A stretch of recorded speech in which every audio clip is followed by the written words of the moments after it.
जय राधा माधव जय कुंज बिहारी जय गोपीनाथ वल्लभ जय गिरिवरधारी जय गिरिवरधारी जय गोपी जन वल्लभ जय गिरिवरधारी जय गिरिवरधारी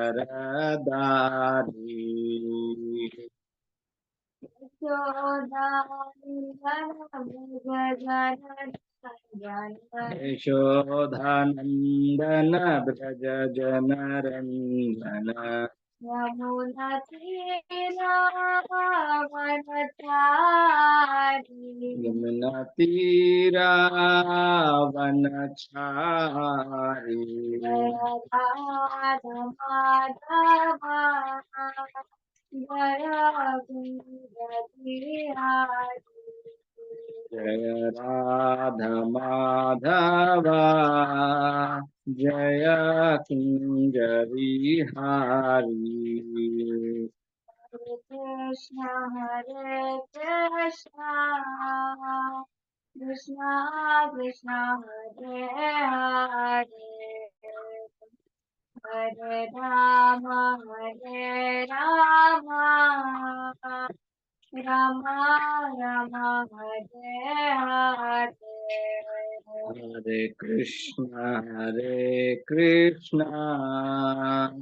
कृष्णा कृष्णा हरे हरे हरे राम राम राम हरे हरे हरे कृष्णा कृष्णा कृष्णा हरे हरे हरे राम राम राम हरे हरे हरे कृष्णा कृष्णा कृष्णा हरे हरे हरे राम राम राम हरे हरे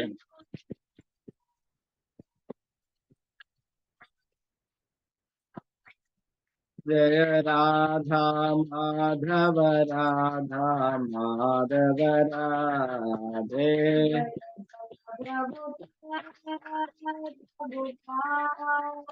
प्रभुपाद जय प्रभुपाद जय जय प्रभुपाद जय जय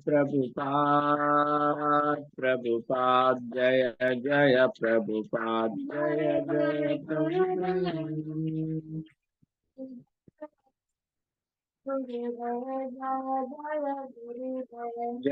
जय गुरुदेव जय जय गुरुदेव जय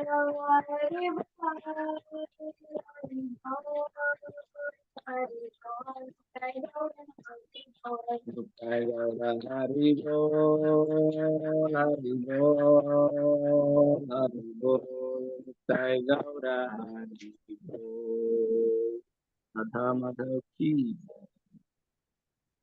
ಹರೇ ಕೃಷ್ಣ. ಸೊ ಕಳೆದ ಬಾರಿ ನಾವು ಶೀಲ ಪ್ರಭುಪಾದ್ರು ಸೊ ಅಭಯಚರಣರಾಗಿದ್ದಾಗ ವೃಂದಾವನ ಯಾತ್ರೆನ ಮಾಡ್ಬೇಕು ಅಂತ ಹೇಳಿ ಅವ್ರಿಗೆ ಅನ್ಸಿರುತ್ತೆ. ಅದಕ್ಕೆ ಸರಿಯಾದ ಸಮಯ ಅವರು ಪ್ರಯಾಗದಲ್ಲಿ ಫಾರ್ಮಸಿ ಇಟ್ಕೊಂಡಿದ್ದಾಗ ಗೌಡಿಯ ಮಠದಿಂದ ಅವ್ರಿಗೆ ಅನೌನ್ಸ್ಮೆಂಟ್ ಮಾಡ್ತಾರೆ, ಹಿಂಗೆ ಭಕ್ತಿ ವಿನೋದ್ ಸರಸ್ವತಿ ಅವರು ಯಾತ್ರೆ ಅರೇಂಜ್ ಮಾಡಿದ್ದಾರೆ ಅಂತ. ಆದ್ರೆ ಪ್ರಭುಪಾದ್ರು ಅವರ ಔದ್ಯೋಗಿಕ ಔಷಧಿ ಕಂಪನಿಯ ವ್ಯವಹಾರಗಳಲ್ಲಿ ತುಂಬಾ ಬ್ಯುಸಿ ಆಗಿರ್ತಾರೆ. ಹೀಗಿರ್ಬೇಕಾದ್ರೆ ಸೊ ಅವ್ರಿಗೆ ಏನನ್ಸುತ್ತೆ, ಅವರು ಸುದೀರ್ಘವಾಗಿ ನಾನು ಯಾತ್ರೆ ಮಾಡಕ್ಕಾಗಲ್ಲ, ಅಟ್ ಲೀಸ್ಟ್ ಒಂದಿನ ಆದ್ರೂ ನಾನು ಅವ್ರ ಗುಂಪನ್ನ ಸೇರ್ಕೋಬಹುದು ಅಂತ ಹೇಳಿ ಅವ್ರೇನ್ ಮಾಡ್ತಾರೆ, ಅದಕ್ಕೆ ಸಿದ್ಧತೆ ಮಾಡ್ಕೊಂಡಿರ್ತಾರೆ. ಮತ್ತೆ ಅದಕ್ಕೆ ಅವ್ರ ಪರ್ಮಿಷನ್ ಕೂಡ ತಗೊಳ್ತಾರೆ. ಸೊ ಗೌಡಿಯ ಮಠದ ಅಲ್ಲಿ ಹೋಗಕ್ಕಿಂತ ಮುಂಚೆ ಅವ್ರದ್ದು ಒಂದು ರಿಜಿಸ್ಟ್ರೇಷನ್ ಕೌಂಟರ್ ಇರುತ್ತೆ, ಅಲ್ಲಿ ರಿಜಿಸ್ಟ್ರೇಷನ್ ಮಾಡ್ಕೊಳ್ತಾರೆ ಅವರು. ಸೊ ಅಲ್ಲಿ ಇವ್ರಿಗೇನು ತುಂಬಾ ದಿವಸ ಆಯ್ತು ನಾನು ಭಕ್ತಿ ಸಿದ್ಧಾಂತ ಸರಸ್ವತಿ ಅವ್ರನ್ನ ನೋಡಿಲ್ಲ. ಅವರು ಮಾನಸಿಕವಾಗಿ ಅವ್ರು ಆಲ್ರೆಡಿ ಅವ್ರು ಸ್ವೀಕಾರ ಮಾಡಿಬಿಟ್ಟಿರ್ತಾರೆ, ಅವರೇ ನನಗೆ ಸರಿಯಾದ ಗುರು ಅಂತ. ಸೊ ಅಲ್ಲೇನಾಗುತ್ತೆ, ಅಲ್ಲಿ ಕೋಲ್ಕತ್ತೆ ಮತ್ತು ಅಲಹಾಬಾದಿನ ಸದಸ್ಯರ ಎಲ್ಲ ಜನಗಳೆಲ್ಲ ಸೇರಿರ್ತಾರೆ. ಗೌಡಿಯ ಮಠ, ಆ ಗೌಡಿಯ ಮಠದ ಒಳಗಡೆ ಸೊ ತುಂಬಾ ಭಕ್ತರು ಇರ್ತಾರೆ. ಅದರಲ್ಲಿ ಒಬ್ಬ ಸನ್ಯಾಸಿ ಅನೌನ್ಸ್ಮೆಂಟ್ ಮಾಡ್ತಾರೆ, ಈ ಸಂಜೆ ಇಲ್ಲೇ ಹತ್ರ ಇರೋ ಶೇಷಶಾಹಿ ಅನ್ನೋ ವಿಷ್ಣು ದೇವಾಲಯಕ್ಕೆ ಹೋಗ್ಬೇಕು ಅಂತೇಳಿ ನಿರ್ಧರಿಸಲಾಗಿದೆ. ಸೊ ಅಂತ ಅವ್ರು ಅನೌನ್ಸ್ಮೆಂಟ್ ಮಾಡ್ತಾರೆ. ಸೊ ಅನೌನ್ಸ್ಮೆಂಟ್ ಮಾಡಿದ ತಕ್ಷಣ ಎಲ್ರು ಹರಿ ಬೋಲ್ ಅಂತ ಹೇಳ್ತಾರೆ. ಮತ್ತೆ ಸನ್ಯಾಸಿಗಳು ಹೇಳ್ತಾರೆ, ಮತ್ತೆ ಪರಮ ಪೂಜನೀಯ ಭಕ್ತಿ ಸಿದ್ಧಾಂತ ಸರಸ್ವತಿಗಳು ಆ ಜನರು ಈ ಸಂಜೆ ಕೊನೆ ಪ್ರವಚನ ಇಲ್ಲಿರುತ್ತೆ ಅಂತ ಹೇಳಿ ಹೇಳ್ತಾರೆ ಅವರು. ಸರಿ, ಯಾರು ಇಷ್ಟ ಇದೆಯೋ ಅವರು ಪರಿಕ್ರಮದ ಜೊತೆಗೆ ಹೊರಡ್ಬೋದು, ಯಾತ್ರೆನ ಮುಂದುವರಿಸ್ಬೋದು, ಅಥವಾ ಇಲ್ಲೇ ಇದ್ಕೊಂಡು ಭಕ್ತಿ ಸಿದ್ಧಾಂತರ ಸರಸ್ವತಿಗಳ ಪ್ರವಚನ ಕೇಳ್ಬೋದು ಅಂತ ಹೇಳಿ ಅವ್ರು ಅನೌನ್ಸ್ಮೆಂಟ್ ಮಾಡ್ತಾರೆ. ಅವಾಗ ಪ್ರಭುಪಾದ್ ಯೋಚನೆ ಮಾಡ್ತಾರೆ, ಸೊ ಈ ಕೋಸಿ ಅನ್ನೋ ಸ್ಥಳದಲ್ಲಿ ಕೇಶವ ಮಹಾರಾಜರು ಇರ್ತಾರೆ, ಅವರು ಈ ಸಂಜೆ ಹರಿಕತೆ ಕುರಿತು ಪ್ರವಚನೆ ಮಾಡ್ತಾರೆ ಅಂತ ಹೇಳಿ ಹೇಳ್ತಾರೆ. ಮಾರನೇ ದಿವಸ ಬೆಳಗ್ಗೆ ಅವ್ರು ಹೊರಡ್ತಾರೆ ಮಥುರೆಗೆ ಅಂತ ಹೇಳ್ತಾರೆ. ಪ್ರವಚನ ಕೇಳಕ್ ಇಷ್ಟವ್ರು ಇರ್ಬೋದು, ಇಲ್ದೇ ಇರೋರು ಯಾತ್ರೆಗೆ ಮುಂದೆ ಹೋಗ್ಬೋದು ಅಂತ ಹೇಳಿ ಅವರು ತೀರ್ಮಾನ ಮಾಡಿರ್ತಾರೆ. ಸೊ ಅಷ್ಟು ಜನ ಇದ್ರೂ ಕೂಡ ಕೇವಲ ಒಂದು 10-12 ಜನ ಮಾತ್ರ ಪ್ರವಚನ ಕೇಳೋದು ಸರಿ ಅಂತೇಳಿ ಅಲ್ಲಿ ಉಳ್ಕೊಳ್ತಾರೆ. ಇವ್ರಿಗೂ ಕೂಡ ಅಭಯಾಚರಣರು ಕೂಡ ಹಾಗೆ ಅನ್ಸುತ್ತೆ, ನಾನು ಅಲ್ಲಿ ಹೋಗಿ ಆ ಯಾತ್ರೆ ಮಾಡೋ ಬದಲು ಇವ್ರದ್ದು ಪ್ರವಚನ ಕೇಳೋಣ ಅಂತ ಹೇಳಿ ಅವರು ಉಳ್ಕೊಳ್ತಾರೆ. ಯಾವಾಗ ಆ ಹಾಲ್ ಪ್ರವೇಶ ಮಾಡ್ತಾರೋ ಅಷ್ಟೊತ್ತಿಗೆ ಪ್ರವಚನ ಆರಂಭ ಆಗಿರುತ್ತೆ. ಸೊ ಅವ್ರು ಹೇಗ್ ಕೂತಿರ್ತಾರೆ ಅಂದ್ರೆ, ಪ್ರವಚನದಲ್ಲಿ ನೆಟ್ಟಿಗೆ ಕುಳಿತುಕೊಂಡಿರ್ತಾರೆ, ಭುಜದ ಸುತ್ತ ಒಂದು ಶಾಲ್ ಇರುತ್ತೆ. ಈಗ ಏನೇನಾದ್ರೂ ಈಗ ನಾವೇನ್ ಕೇಳ್ತೀವಿ ಪ್ರೆಸೆಂಟೇಶನ್ ಸ್ಕಿಲ್, ಹೇಗೆ ಪ್ರಸ್ತುತ ಪಡಿಸ್ಬೇಕು, ಹೇಗೆ ನಮ್ಮ ಹಾವಭಾವಗಳಿರ್ಬೇಕು ಅನ್ನೋದನ್ನು ಕೂಡ ನಾವ್ ಇದ್ರಲ್ಲಿ ಕಲಿಬಹುದು. ಅಷ್ಟು ಚೆನ್ನಾಗಿ ಈ ಗ್ರಂಥದ ಕರ್ತೃಗಳು ವಿವರಣೆ ಕೊಡ್ತಾ ಹೋಗ್ತಾ ಇದ್ದಾರೆ ಮಹಾರಾಜರ ಬಗ್ಗೆ, ಅವ್ರ ಬಗ್ಗೆ. ಒಂದು ಸಣ್ಣ ಗುಂಪಿನೊಂದಿಗೆ ಸಂವಾದ ನಡೆಸ್ತಾ ಇದ್ದೀನಿ ಅನ್ನೋ ರೀತಿಯಲ್ಲಿ ಅವರು ಮಾತಾಡ್ತಾ ಇದ್ರಂತೆ. ಪ್ರಭುಪಾದ್ರು ಅವ್ರ ಎದುರುಗಡೆನೆ ಕೂತ್ಕೊಂಡಿರ್ತಾರೆ. ಅವರಿಗೆ ಅವ್ರನ್ನೇ ನೋಡ್ಬೇಕು ಅನ್ನೋ ಕುತೂಹಲ. ಅವರು ಈ ವಿಶಿಷ್ಟ ವ್ಯಕ್ತಿ ಕೃಷ್ಣ ಕಥೆಯ ಗುಂಗಿನೊಳಗಡೆ ಸಿಗಾಕೊಂಡಿದಾರಲ್ಲ ಇವರು. ಅವ್ರದ್ದು ಧ್ವನಿ ಹೇಗಿರುತ್ತೆ ಅಂದ್ರೆ ಮೆಲು ಧ್ವನಿ, ಅಂದ್ರೆ ಆಳವಾದ ಜ್ಞಾನದ ತನ್ಮಯತೆಯಲ್ಲಿ ಅಖಂಡವಾಗಿ ಕೃಷ್ಣನ ಬಗ್ಗೆ ಮಾತಾಡ್ತಿದ್ದಾರೆ. ಅಂದ್ರೆ ಆಳವಾಗಿರ್ತಕ್ಕಂಥ ಅವರ ಜ್ಞಾನ, ಮತ್ತೆ ಅದರೊಳಗಡೆ ಅವರು ಮುಳುಗಿ ಅಖಂಡವಾಗಿ ಕೃಷ್ಣನ ಬಗ್ಗೆನೆ ಅವರು ವಿವರಣೆ ಕೊಡ್ತಾ ಇದ್ದಾರೆ. ಅಂದ್ರೆ ಯಾರಿಗಾದ್ರೂ ನಾವು ಹೇಳ್ತಾ ಇದ್ದೀವಿ ಕೃಷ್ಣ ಕಥೆ ಅಂತಂದ್ರೆ ಮೊದಲು ಅವರು ಅನುಭವಿಸ್ಬೇಕು ಅನ್ನೋದನ್ನು ಕೂಡ ಇಲ್ಲಿ ನಾವು ಗಮನಿಸಬಹುದು. ಅವರು ತನ್ಮಯತೆ ಅಂತ ಹೇಳಿ ಕರೀತಾರೆ ಅದನ್ನ. ಅಭಯಚರಣರು ಕೂಡ ಅಷ್ಟೇ ಏಕಾಗ್ರತೆಯಿಂದ ತದೇಕ ಚಿತ್ತನಾಗಿ ಪ್ರವಚನವನ್ನ ಕೇಳ್ತಾರೆ. ಅಲ್ಲಿ ಭಕ್ತಿ ಸಿದ್ಧಾಂತ ಸರಸ್ವತಿಗಳು ಹೇಳ್ತಾ ಇದ್ದಾರೆ ಸಂಬಂಧ, ಅಭಿಧೇಯ, ಪ್ರಯೋಜನ ಅಂತ. ಈಗ ಸಂಬಂಧ ಅಂದ್ರೆ ಏನು? ಭಗವಂತನಿಗೆ ಭಕ್ತಿ ಪೂರ್ವಕವಾಗಿ ಮಾಡುವ ಸೇವೆಯ ಘಟ್ಟ, ಅದನ್ನ ಸಂಬಂಧ ಅಂತ ಹೇಳಿ ಕರೀತಾರೆ. ಆಮೇಲೆ ಅಭಿಧೇಯ ಅಂತಂದ್ರೆ ಪ್ರೀತಿ ಪೂರ್ವಕವಾಗಿ ಶುದ್ಧ ಮನಸ್ಸಿನಿಂದ ಪ್ರೀತಿ ಪೂರ್ವಕವಾಗಿ ಮಾಡುವ ಸೇವೆ, ಅದನ್ನ ಅಭಿಧೇಯ ಅಂತ ಹೇಳಿ ಕರೀತಾರೆ. ಪ್ರಯೋಜನ ಅಂದ್ರೆ ಏನು? ಇದನ್ನ ಮಾಡಿದಾಗ ಅಂತಿಮ ಗುರಿ ಕೃಷ್ಣನನ್ನ ಪಡೆಯೋದು. ಸೊ ಅದು ಯಾವ್ದ್ರಿಂದ ಸಾಧ್ಯ ಆಗುತ್ತೆ? ಶುದ್ಧ ಭಗವತ್ ಪ್ರೇಮದಿಂದ ಸಾಧ್ಯ ಆಗುತ್ತೆ. ಕೃಷ್ಣ ಏನ್ ಹೇಳಿದಾನೋ ಅವನ ಶಿಷ್ಯ ಪರಂಪರೆಯ ಮೂಲಕ ಏನೆಲ್ಲ ನಾವು ಕೇಳಿಸ್ಕೊಳ್ತಾ ಇದೀವೋ ಅದನ್ನ ಮತ್ತೆ ಮತ್ತೆ ಒತ್ತು ಕೊಟ್ಟು ಭಕ್ತಿ ಸಿದ್ಧಾಂತ ಸರಸ್ವತಿಗಳು ತಿಳಿಸಿ ಹೇಳ್ತಾ ಇದ್ದಾರೆ. ಸೊ ಅವರ ಪ್ರವಚನ ಕೊಡುವಾಗ ಹೇಗಿರ್ಬೇಕು ಅನ್ನೋದನ್ನು ಕೂಡ ನಾವಿಲ್ಲಿ ಗಮನಿಸಬಹುದು. ಹಲವಾರು ಶ್ಲೋಕಗಳನ್ನ ಕೋಟ್ ಮಾಡ್ತಾ ಇರ್ತಾರಂತ ಅವರು. ಮತ್ತೆ ಸುಲಲಿತವಾದ ಪದಗಳು ಅಂದ್ರೆ ಜನರಿಗೆ ಹಿತವನ್ನು ಕೊಡ್ತಕ್ಕಂತ ಪದಗಳನ್ನ ಅವರು ಅಂದ್ರೆ ಸಾಮಾನ್ಯ ಜನರಿಗೆ ಸರಳವಾಗಿ ಅರ್ಥವಾಗುವ ರೀತಿನಲ್ಲಿ ಅವರು ಪದಗಳನ್ನ ಬಳಸ್ತಾ ಇದ್ರಂತೆ. ಅವೆಲ್ಲವೂ ಕೂಡ ಅವರ ಪಾಂಡಿತ್ಯದ ಪ್ರದರ್ಶನ ತರ ಅಂದ್ರೆ ಅವರ ಜಗತ್ತಿಗೆ ಅನಾವರಣ ಆಗೋ ತರ ಇತ್ತು. ಭಕ್ತಿ ಸಿದ್ಧಾಂತ ಸರಸ್ವತಿಗಳು ಮತ್ತೆ ಹೇಳ್ತಾರೆ, ಬ್ರಹ್ಮಾಂಡದ ಮತ್ತು ಅದರ ಆಚೆ ಎಲ್ಲವನ್ನೂ ಮೀರಿದ ವೈಕುಂಠದ ಮಹಾಪ್ರಭು ಅಂದ್ರೆ ಕೃಷ್ಣ ಅಂತ ಹೇಳಿ ಅವ್ರು ಹೇಳ್ತಾರೆ. ಆದ್ರಿಂದ ಕೃಷ್ಣನ ಆನಂದಕ್ಕೆ ಯಾರು ಕೂಡ ವಿಘ್ನವನ್ನ ತಂದೊಡ್ಡಕ್ ಸಾಧ್ಯ ಇಲ್ಲ. ಅವನು ಆನಂದವಾಗೇ ಇರ್ತಾನೆ ಅಂತ ಹೇಳಿ ಅವ್ರು ಹೇಳ್ತಾ ಇದ್ದಾರೆ. ಸೊ ಹೀಗೆ ಪ್ರವಚನ ನಡೀತಾ ಇರುತ್ತೆ. 1 ಗಂಟೆ ಆಗುತ್ತೆ, 2 ಗಂಟೆ ಆಗುತ್ತೆ. 2 ಗಂಟೆ ಆದ ತಕ್ಷಣ ಏನಾಗುತ್ತೆ, ಸಭೆ ದೊಡ್ಡದಾಗಿತ್ತು ಆರಂಭದಲ್ಲಿ, ಕೊನೆಗೇನಾಗುತ್ತೆ ಕ್ಷೀಣಿಸ್ತಾ ಹೋಗುತ್ತೆ. ಕೆಲವೊಬ್ರು ಸನ್ಯಾಸಿಗಳು ಶಿಬಿರದ ಕೆಲಸ ನಮ್ಗೆ ವಹಿಸಿದ್ದಾರೆ, ನಾವು ಶಿಬಿರಕ್ಕೆ ಹೋಗ್ತೀವಿ ಅಂತ ಹೇಳಿ ಅವ್ರು ಶಿಬಿರಕ್ಕೆ ಹೊರಟೋಗ್ತಾರೆ.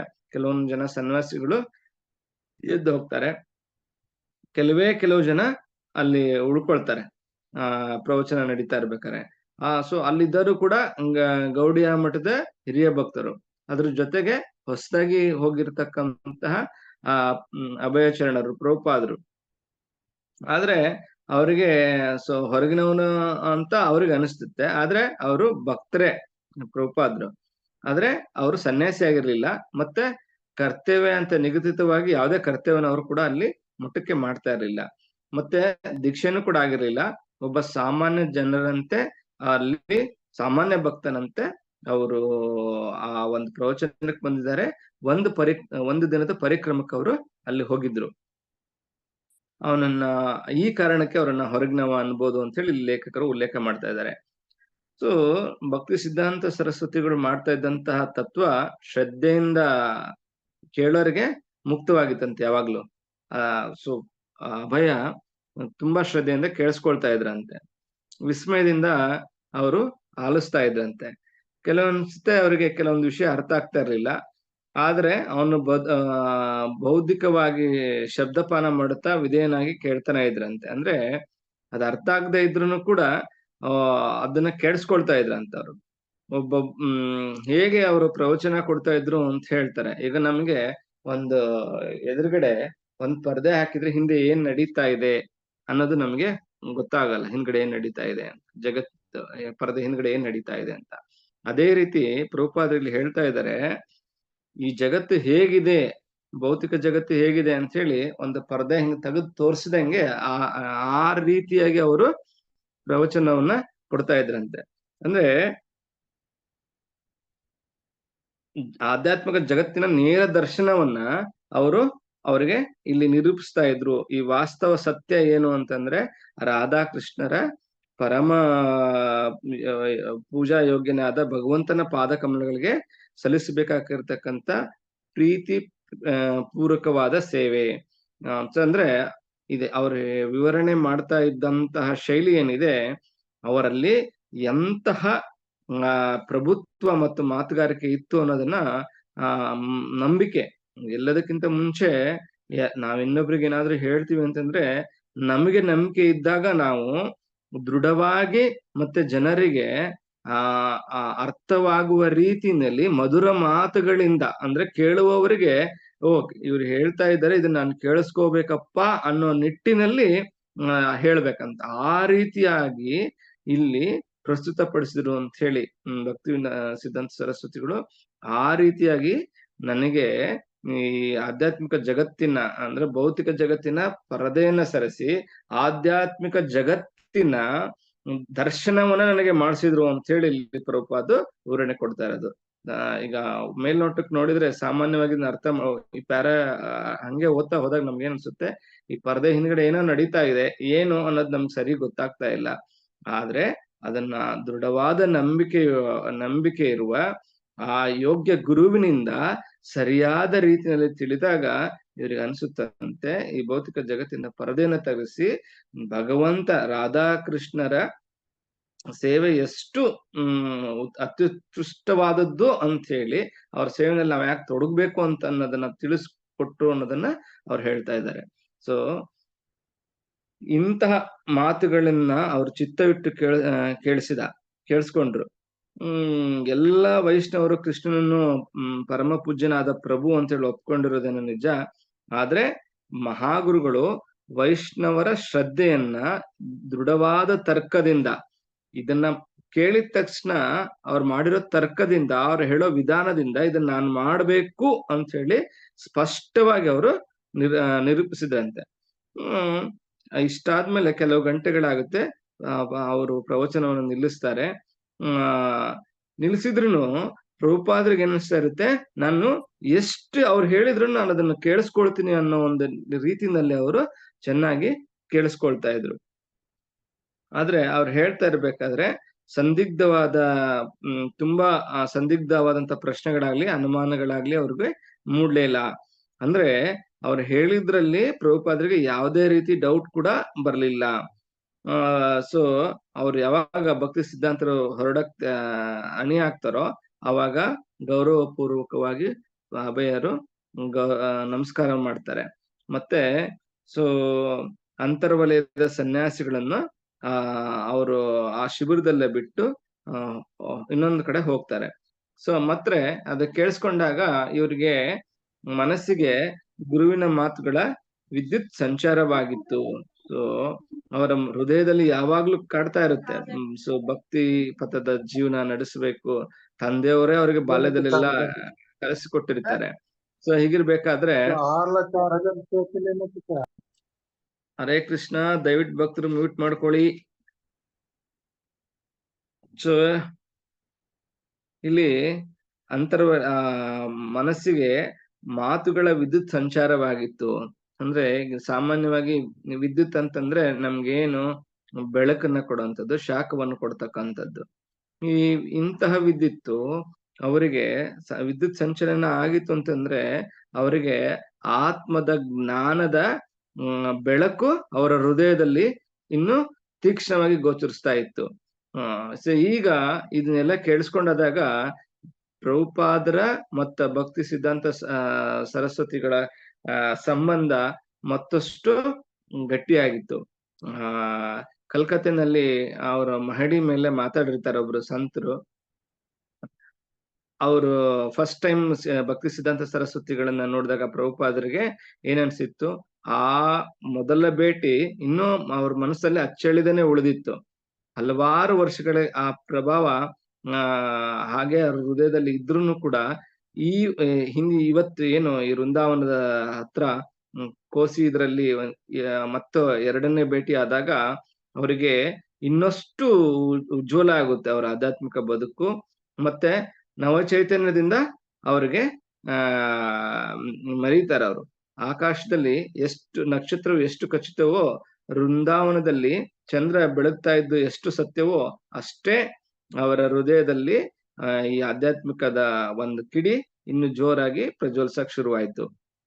ನಿಜವಾದ ವ್ಯಕ್ತಿತ್ವ, ಗುರುಗಳ ನಿಜವಾದ ವ್ಯಕ್ತಿತ್ವ, ಅವರ ಮಾತು ಮತ್ತೆ ಅವರ ಪ್ರವಚನದ ಪ್ರಭಾವ ಅವರನ್ನ ಪ್ರಭುಪಾದರನ್ನ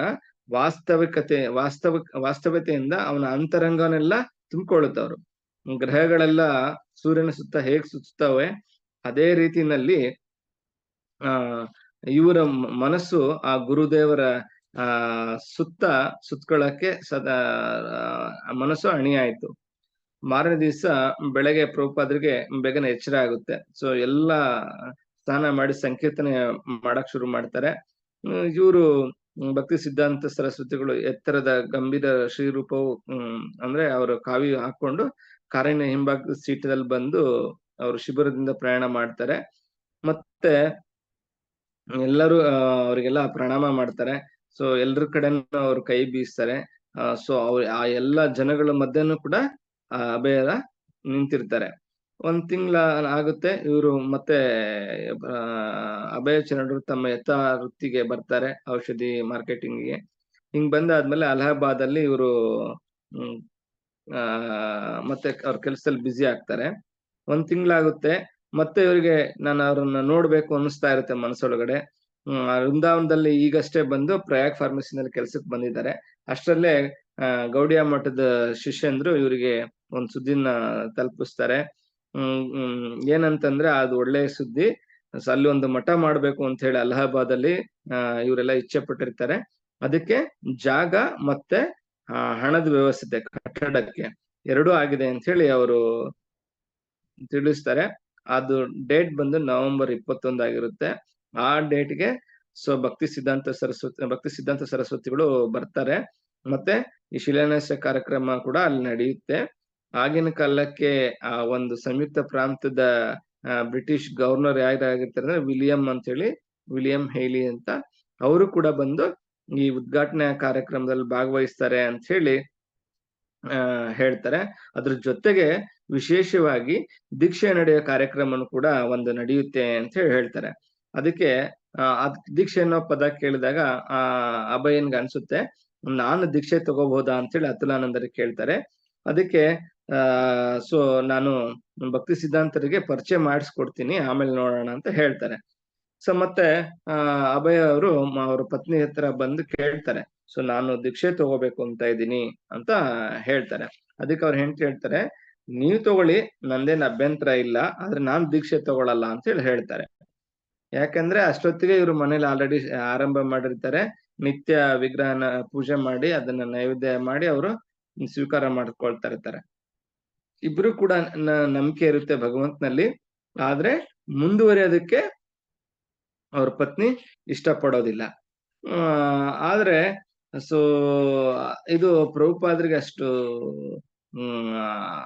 ಅಷ್ಟು ಸಾಕು ಅಂತ ಅನ್ಸಲ್ಲ. ಆದ್ರೆ ಹಂಗೇನೆ ಎಟ್ ದಿ ಸೇಮ್ ಟೈಮ್ ಅವ್ರ ಹೆಂಡತಿಗೆ ಬಲವಂತ ಮಾಡಕ್ ಕೂಡ ಅವ್ರಿಗೆ ಇಷ್ಟ ಇರಲ್ಲ. ಆದ್ರೆ ಅವರಿಗೆ ಅರ್ಥ ಆಗಿರುತ್ತೆ. ಸೊ ಒಬ್ಬ ಶುದ್ಧ ಭಕ್ತನಿಂದ ದೀಕ್ಷೆ ಪಡಿಬೇಕು, ನಾನು ಕೃಷ್ಣನ ಭಕ್ತರಿಂದ ನಾನು ಪಡಿಬೇಕು, ಪಾಪ ಜೀವನ ನಡೆಸಬಾರ್ದು. ಧಾರ್ಮಿಕವಾಗಿ ಬಾಳೋದು ಬದುಕಿನಲ್ಲಿ ಬಹಳ ಅಗತ್ಯ ಮತ್ತು ಒಳ್ಳೇದು. ಆದ್ರೆ ಅದು ಇಷ್ಟಿದ್ರೆ ಅದು ಬರೀ ಆಧ್ಯಾತ್ಮಿಕ ಜೀವನ ಅನ್ಸ್ಕೊಳಲ್ಲ. ಅಂದ್ರೆ ಆತ್ಮನ ಹಂಬಲವನ್ನ ತೃಪ್ತಿಗೊಳಿಸುವುದಲ್ಲ ಬದುಕಿನ ಚರಮ ಉದ್ದೇಶ. ಆತ್ಮನಿಗೆ ಅವಶ್ಯಕವಾಗಿರ್ತಕ್ಕಂಥ ವಸ್ತು ಅಂದ್ರೆ ಕೃಷ್ಣ ಪ್ರೇಮ. ಅಂದ್ರೆ ಈಗ ಕೆಲವೊಬ್ರು ಸಾಮಾನ್ಯವಾಗಿ ಏನ್ ನಮ್ ಯೋಚನೆ ಹೇಗೆ ಅಂದ್ರೆ, ನನ್ನಿಂದ ಇನ್ನೊಬ್ರಿಗೆ ತೊಂದರೆ ಆಗ್ಬಾರ್ದು, ಧರ್ಮ ಅಂದ್ರೆ ಏನು ಅಷ್ಟೇ, ನಾವು ದೇವ್ರ ಪೂಜೆ ಮಾಡೋಣ, ಅದರಿಂದ ಇನ್ನೊಬ್ರಿಗೆ ತೊಂದರೆ ಆಗೋದ್ ಬೇಡ, ಇಷ್ಟಿದ್ರೆ ಸಾಕು, ಇದು ಆಧ್ಯಾತ್ಮಿಕ ಜೀವನ ಅಂತ ಹೇಳಿ ಬಹಳಷ್ಟು ಜನ ಭಾವಿಸ್ತಾರೆ. ಆದ್ರೆ ಆತ್ಮನಿಗೆ ಅವಶ್ಯಕವಾಗಿ ಬೇಕಾಗಿರೋ ವಸ್ತು ಅಂತಂದ್ರೆ ಕೃಷ್ಣ ಪ್ರೇಮ.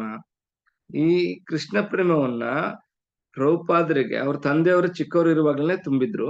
ಆದ್ರೆ ಅದಕ್ಕಿನ್ನೂ ಮುಂದುವರಿಬೇಕು ಅನ್ನೋ ಆಸಕ್ತಿ ಹೆಚ್ಚಾದಾಗ ದೀಕ್ಷೆ ಅನ್ನೋದು ಅನಿವಾರ್ಯ ಆಗ್ತದೆ. ಅದನ್ನ ಇವರು ದೀಕ್ಷೆ ತಗೊಳ್ಳೋದಕ್ಕೆ ಇಷ್ಟ ಪಡ್ತಾರೆ. ಅಂದ್ರೆ ತ್ವರಿತಗತಿಯಲ್ಲಿ ಆತ್ಮಕ್ಕೆ ಅವಶ್ಯಕವಾಗಿ ಬೇಕಾಗಿರ್ತಕ್ಕಂಥ ಕೃಷ್ಣ ಪ್ರೇಮವನ್ನ ಅವರು ಕೃಷ್ಣ ಪ್ರೇಮಕ್ಕೆ ವೇಗವನ್ನ ಕೊಡ್ಬೇಕು ಅಂತಂದ್ರೆ ದೀಕ್ಷೆ ತಗೋಬೇಕು ಅಂತೇಳಿ ಅವರು ಬಯಸಿರ್ತಾರೆ. ಈ ದೀಕ್ಷೆ ತಗೊಳ್ಬೇಕು ಅನ್ನೋ ಒಂದು ವಿಚಾರ ಅವ್ರ ತಂದೆ ಏನಾದ್ರು ಇದ್ದಿದ್ರೆ ತುಂಬಾ ಖುಷಿ ಪಟ್ಟಿರೋರು ಅಂತ ಹೇಳಿ ಅವರು ಇಲ್ಲಿ ಹೇಳ್ತಾ ಇದ್ದಾರೆ. ಅಂದ್ರೆ ಯಾಕೆ ಆ ಭಾವ ಬರುತ್ತೆ ಅಂತಂದ್ರೆ ಅವ್ರ ತಂದೆಯವರೇ ಮೂಲ ಕಾರಣ. ಚಿಕ್ಕವಳಿರುವಾಗ ಅವರ ಪ್ರಭುಪಾದ ಚಿಕ್ಕವಳಿರ್ಬೇಕಾದ್ರೆ ಎಲ್ಲರನ್ನೂ ಭಗವಂತನ ಪ್ರೇಮಿಸ್ಬೇಕು ಅನ್ನೋ ಒಂದು ಗುರುವಿನ ಸೂಚನೆ ನಾವು ಪಾಲನೆ ಮಾಡ್ಬೇಕು ಅಂತೇಳಿ ಅವ್ರ ತಂದೆ ಚಿಕ್ಕವರಿರುವಾಗ್ಲೇನೆ ಅವರಿಗೆ ಕಲಿಸ್ಬಿಟ್ಟಿರ್ತಾರೆ. ಪವಿತ್ರ ಗ್ರಂಥಗಳೆಲ್ಲ ಇದನ್ನೇ ಹೇಳ್ತವೆ. ಸೊ ಏನಂದ್ರೆ, ನಾವು ಪರಮ ಸತ್ಯವನ್ನ ತಿಳಿಬೇಕು ಅಂತ ಹೇಳಿ ಬಯಸಿದ್ರೆ ಗುರು ಪರಂಪರೆಯಿಂದ ಬಂದಿರುವ ಸ್ಥಿರವಾದ ಕೃಷ್ಣ ಪ್ರಜ್ಞೆಯುಳ್ಳ ಗುರುವನ್ನ ಆಶ್ರಯಿಸಬೇಕು ಅಂತ ಹೇಳ್ತಾರೆ. ಈಗ ಸ್ಥಿರ ಅಂದ್ರೆ ಒಂದ್ ಕಡೆ ಇರೋಂಥದ್ದು, ಆದ್ರೆ ಸ್ಥಿರವಾದ ಕೃಷ್ಣ ಪ್ರಜ್ಞೆಯುಳ್ಳ ಗುರುವನ್ನ ಆಶ್ರಯಿಸಬೇಕು ಅಂತೇಳಿ ಇವರಿಗೆ ಪ್ರಭುಪಾದರಿಗೆ ಗೊತ್ತಿರುತ್ತೆ. ಅದಕ್ಕೆ ಅವರು ಈಗ ನಾವು ಬಹಳಷ್ಟು ಸತೆ ನೋಡ್ತೀವಿ, ಕೆಲವೊಬ್ರು ಗುರುಗಳಿಗೆ ಚಂಚಲತೆ ಜಾಸ್ತಿ. ಸೊ ಅನುಕೂಲಸ್ಯ ಅಂತ ಹೇಳ್ತಾರೆ. ನಾವು ಏನು ಸ್ಥಿರವಾಗಿ ಕೃಷ್ಣ ಪ್ರಜ್ಞೆಯುಳ್ಳವನು ಮಾತ್ರ ಗುರು ಅಂತ ಹೇಳಿ ಕರೆಸಿಕೊಳ್ಳಲು ಆ ಅರ್ಹತೆ ಹೊಂದಿರ್ತಾನೆ. ಮತ್ತೆ ಅವನ ಮಾತು, ನುಡಿ, ನಡೆ ಇವೆಲ್ಲವೂ ಕೂಡ ಕೃಷ್ಣನ ಸೇವೆಯಲ್ಲಿ ಪೂರಕವಾಗಿರ್ತಕ್ಕಂಥ ಅಂಶಗಳೇ ಅಡಗಿರ್ತವೆ. ಅಂತವನನ್ನ ಗುರುವಾಗಿ ಪಡಿಬೇಕು ಅಂತೇಳಿ ಇಲ್ಲಿ ಬಯಸ್ತಾ ಇದ್ದಾರೆ. ಇದನ್ನೇ ಎಲ್ಲ ಶಾಸ್ತ್ರಗಳು ಹೇಳೋದು ಅಂತ ಹೇಳಿ ಅವರು ಅರ್ಥ ಮಾಡ್ಕೊಳ್ತಾರೆ. ಮತ್ತೆ ಈ ಎಲ್ಲಾ ಆ ಶಾಸ್ತ್ರಗಳು ಹೇಳೋದಷ್ಟೇ, ಪ್ರತಿಯೊಬ್ಬರು ಕೂಡ ಗುರುವನ್ನ ಸ್ವೀಕರಿಸಿ ಆಧ್ಯಾತ್ಮಿಕ ಪ್ರಗತಿಯಲ್ಲಿ ಅದು ಪೂರಕವಾಗಿರುತ್ತಾರೆ ಅಂತ ಹೇಳಿ ಎಲ್ಲ ಶಾಸ್ತ್ರಗಳು ಹೇಳೋದು. ಹೇಗೆ ನಾವು ಇದನ್ನ ಅರ್ಥ ಮಾಡ್ಕೊಳ್ಬಹುದು ಅಂತಂದ್ರೆ, ಹೇಗೆ ಉದಾಹರಣೆಗಳನ್ನ ನಾವು ನೋಡ್ಬೋದು ಅಂತಂದ್ರೆ, ಸ್ವಯಂ ಚೈತನ್ಯ ಮಹಾಪ್ರಭುಗಳು ಕೃಷ್ಣ ಆಗಿದ್ರು ಕೂಡ ಅವರು ಕೂಡ ಒಬ್ಬ ಗುರುವನ್ನ ಸ್ವೀಕಾರ ಮಾಡಿ ಕೃಷ್ಣ ಪ್ರೇಮೋತ್ಕರ್ಷದ ಪೂರ್ಣ ಲಕ್ಷಣವನ್ನ ಅವರು ತೋರಿಸ್ತಾರೆ. ಅದೇ ರೀತಿ ಸ್ವಯಂ ಕೃಷ್ಣನೇ ದ್ವಾಪರ ಯುಗದಲ್ಲಿ ಅವತಾರ ತಗೊಂಡಾಗ ಅವರು ಕೂಡ ಸಾಂದೀಪಿನಿ ಮುನಿಯನ್ನ ಗುರುವಾಗಿ ಪಡ್ಕೊಂಡಿದ್ರು. ಸೊ ಅಂದ್ರೆ ಭಗವಂತ ಇದನ್ನೆಲ್ಲ ತೋರ್ಸ್ಕೊಟ್ಟಿದ್ದಾನೆ ನಮ್ಮಂತವರಿಗೆ. ಪ್ರತಿಯೊಬ್ಬರು ಕೂಡ ನಾವು ಆಧ್ಯಾತ್ಮಿಕ ಪಥದಲ್ಲಿ ಮುಂದುವರಿಬೇಕು ಅಂತ ಹೇಳಿದ್ರೆ ಪ್ರತಿಯೊಬ್ಬರಿಗೂ ಕೂಡ ಆಧ್ಯಾತ್ಮಿಕ ಗುರುಗಳು ಅತ್ಯವಶ್ಯಕ. ದಾಸರು ಹೇಳ್ತಾರೆ, ಗುರುವಿನ ಗುಲಾಮನಾಗವ ತನಕ ದೊರೆಯದಣ್ಣ ಮುಕುತಿ ಅಂತ. ಸೊ ನಾವು ಎಲ್ಲಿವರೆಗೂ ಗುರುವಿನ ಆಶ್ರಯಿಸೋದಲ್ವೋ ಅಲ್ಲಿವರೆಗೂ ಕೂಡ ನಮಗೆ ಕೃಷ್ಣ ಪ್ರೇಮವನ್ನ ಸರಿಯಾದ ರೀತಿಯಲ್ಲಿ ಮಾಡುವ ಜ್ಞಾನ ಮತ್ತೆ ಅದನ್ನ ಅನುಭವಿಸುವ ಒಂದು ವಿಧಾನ ಎರಡೂ ಕೂಡ ನಮಗೆ ಪ್ರಾಪ್ತಿ ಆಗಲ್ಲ ಅನ್ನೋದನ್ನ ನಾವು ತಿಳ್ಕೋಬಹುದು. ಇಲ್ಲಿ ಪ್ರಭುಪಾದರಿಗೆ 12ನೇ ವಯಸ್ಸಲ್ಲೇ ಅವ್ರಿಗೆ ಏನಾಗಿರುತ್ತೆ, ಒಂದು ದೀಕ್ಷೆ ಕೊಟ್ಟಿರ್ತಾರೆ. ಅದು ಬಂದ್ಬಿಟ್ಟು ಸಾಮಾನ್ಯವಾಗಿ ಈಗ ನಮ್ಗೆಲ್ಲ ಸುಲಭವಾಗಿ ಮಾಡ್ಬಿಡ್ತಾರೆ. ಬ್ರಾಹ್ಮಣ ಸಂಪ್ರದಾಯದಲ್ಲಿ ಬಂದಿರ್ತಕ್ಕಂಥವ್ರಿಗೆ ಅಥವಾ ಇನ್ನು ಅನೇಕ ಪಂಗಡದವರಿಗೆ ಜನಿವಾರ ಹಾಕುವ ಒಂದು ಕಾರ್ಯಕ್ರಮ ಯಜ್ಞೋಪವೀತ ಅಂತ.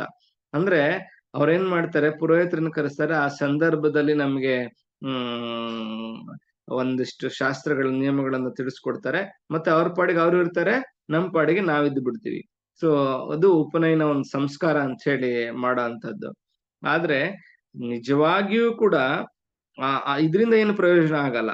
ಕೇವಲ ಒಂದು ಸಂಸ್ಕಾರನ 1-2 ದಿನದ ಮಟ್ಟಿಗೆ ಒಂದು ವಿಜೃಂಭಣೆಯಿಂದ ಮಾಡೋ ಒಂದು ವಿಧಾನ ಏನಿದೆ, ಅದು ನಿರಂತರವಾಗಿ ಶಾಸ್ತ್ರಗಳನ್ನ ಅರಿಯೋದಕ್ಕೆ ಕೊಟ್ಟಿರ್ತಕ್ಕಂಥ ಒಂದು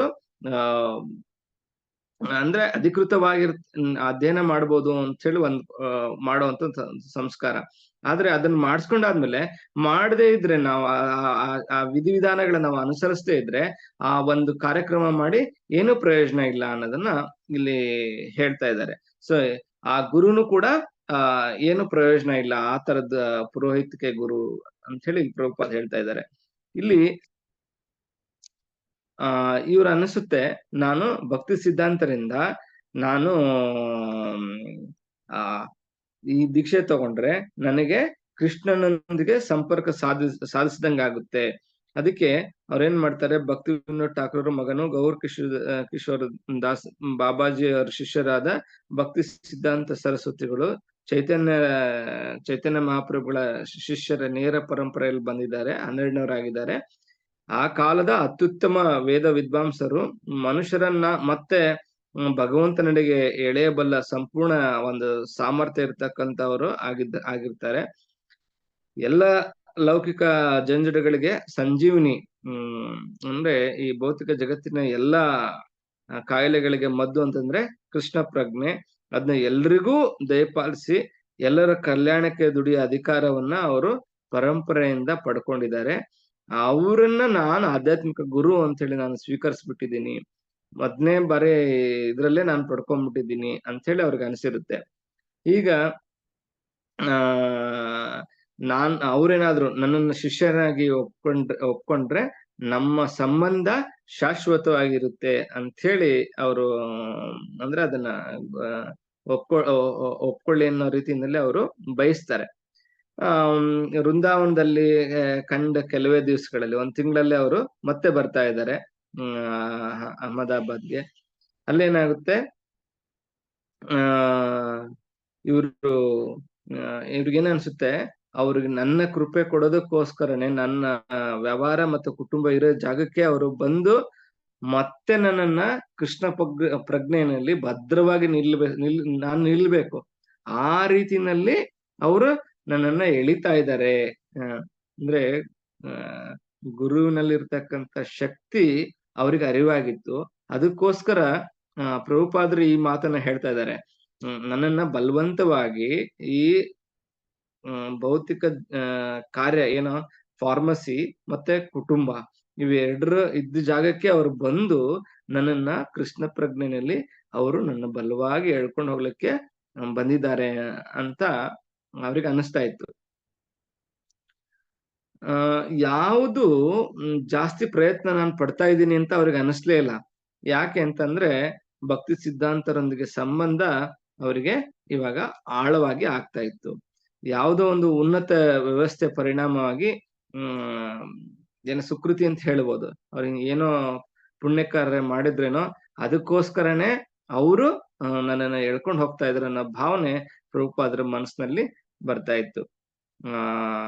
ಎಲ್ಲ ಸಮಾರಂಭ ಬರುತ್ತೆ, ನವೆಂಬರ್ ತಿಂಗಳಲ್ಲಿ ಏನು ಆ ಮಠದ ಉದ್ಘಾಟನೆ ಆಗ್ಬೇಕು ಅಂತ, ಮಠದ ಶಂಕುಸ್ಥಾಪನೆ ಕಲ್ಲು ಅಡಿಗಲ್ಲಿ ಹಾಕ್ಬೇಕು ಅಂತ ಹೇಳಿ ಎಲ್ಲ ತೀರ್ಮಾನ ಮಾಡಿರ್ತಾರೋ, ಎಲ್ಲ ಗೌಡಿಯ ಮಠದ ಶಿಷ್ಯಂದ್ರನ್ನ ಭಕ್ತಿ ಸಿದ್ಧಾಂತ ಸರಸ್ವತಿಗಳು ಕೂಡ್ಕೊಳ್ತಾರೆ. ಮಲ್ಲಾಚಾರ ರಸ್ತಿನಲ್ಲಿ ಅಲಹಾಬಾದಿನ ಇದ್ರಲ್ಲಿ ಅಲ್ಲಿ ಅವರು ಹರಿಕಥಾ ಪ್ರವಚನ ಮಾಡಿ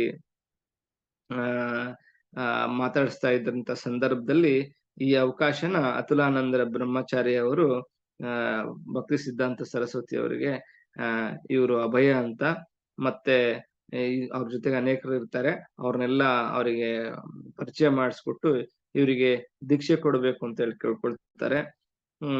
ಅಲಹಾಬಾದಿನ ಭಕ್ತರಿಗೆ, ಅಲಹಾಬಾದಿನ ಮಠದ ಅಲ್ಲಿ ಆ ಭಕ್ತರಿಗೆ ಅಭಯರ ಮೇಲೆ ತುಂಬಾ ಗೌರವ ಇರುತ್ತೆ. ಯಾಕಂತಂದ್ರೆ ಪ್ರತಿನಿತ್ಯ ಅವರು ಮಠಕ್ಕೆ ಬರ್ತಾ ಇರ್ತಾರೆ. ಮಠಕ್ಕೆ ಬಂದಾಗ ಅಲ್ಲಿ ಮೃದಂಗ ತುಂಬಾ ಚೆನ್ನಾಗಿ ಬಾರಿಸ್ತಾ ಇರ್ತಾರೆ, ಸಂಕೀರ್ತನೆ ಮಾಡ್ತಾ ಇರ್ತಾರೆ, ಮತ್ತೆ ಹೊಸ ಹೊಸ ಭಕ್ತರನ್ನ ಕರ್ಕೊಂಡು ಬರ್ತಾ ಇರ್ತಾರೆ. ಆರ್ಥಿಕವಾಗಿ ಕೂಡ ಅವರು ಸಹಾಯ ಮಾಡ್ತಾ ಇರ್ತಾರೆ. ಕೈ ಮುಕ್ಕೊಂಡು ಅವ್ರನ್ನೇ ನೋಡ್ತಾ ಇರ್ತಾರೆ. ಅವಾಗ ಇವ್ರು ಅತುಲಾನಂದರು ಯಾವಾಗ ಈ ರೀತಿ ಹೇಳ್ತಾರೋ ಆ ಸಂದರ್ಭದಲ್ಲಿ ಕೈ ಮುಕ್ಕೊಂಡು ಗುರುಗಳ ಎದುರುಗಡೆ ನಿಂತಿರ್ತಾರೆ. ಸೊ ನಿಂತಾಗ ಭಕ್ತಿ ಸಿದ್ಧಾಂತರು ಅವ್ರನ್ನ ಗುರುತಿಸ್ತಾರಂತೆ. ಸೊ ಯಾಕೆ ಅಂತಂದ್ರೆ ನಾವ್ ಇವಾಗ ಒಂದು ಸ್ವಲ್ಪ ಹೊತ್ತಿನಿಂದ ಚರ್ಚೆ ಮಾಡಿದ್ವಿ. ಉಪನ್ಯಾಸ ನಡೀತಾ ಇರೋ ಸಂದರ್ಭದಲ್ಲಿ ಇವರು ತುಂಬಾ ಚೆನ್ನಾಗಿ ಆಲಿಸ್ತಾ ಇರ್ತಾರಂತೆ. ಮತ್ತೆ ಇವನಿಗೆ ಪ್ರವಚನ ಕೇಳೋದ್ರಲ್ಲಿ ತುಂಬಾ ಆಸಕ್ತಿ ಇದೆ, ಮಧ್ಯೆ ಎದ್ದು ಹೋಗಲ್ಲ, ನಾನು ಅವನನ್ನ ಗುರ್ತಿಸಿದೀನಿ, ನನ್ನ ಶಿಷ್ಯನಾಗಿ ಅವನನ್ನ ಸ್ವೀಕಾರ ಮಾಡ್ಕೊಳ್ತೀನಿ ಅಂತ ಹೇಳಿ ಅವರು ಒಪ್ತಾರಂತೆ. ಸೊ ಇದನ್ನ ಕೇಳಿದಾಗ ಆ ಪ್ರಭುಪಾದರಿಗೆ ತುಂಬಾ ಆನಂದ ಆಗುತ್ತಂತೆ. ಆ ಕ್ಷಣ ಮತ್ತೆ ಅವ್ರು ಆಡಿದ ಮಾತು ಅವ್ರ ಮನಸ್ಸಿಗೆ ತುಂಬಾ ನಾಟುತ್ತಂತೆ.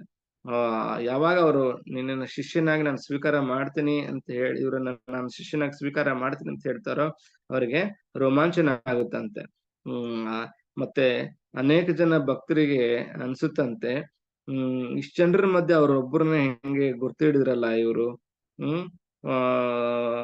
ನಮಗೆ ಯಾವಾಗ ಇವರು ಅವ್ರ ಗಮನಕ್ಕೆ ಬರೋ ರೀತಿನಲ್ಲಿ ಇವರು ಇಷ್ಟೊಂದು ಶ್ರವಣ ಮಾಡಿದ್ರು ಅಂತೇಳಿ ಅವರಿಗೆಲ್ಲ ಆಶ್ಚರ್ಯ ಆಗುತ್ತಂತೆ.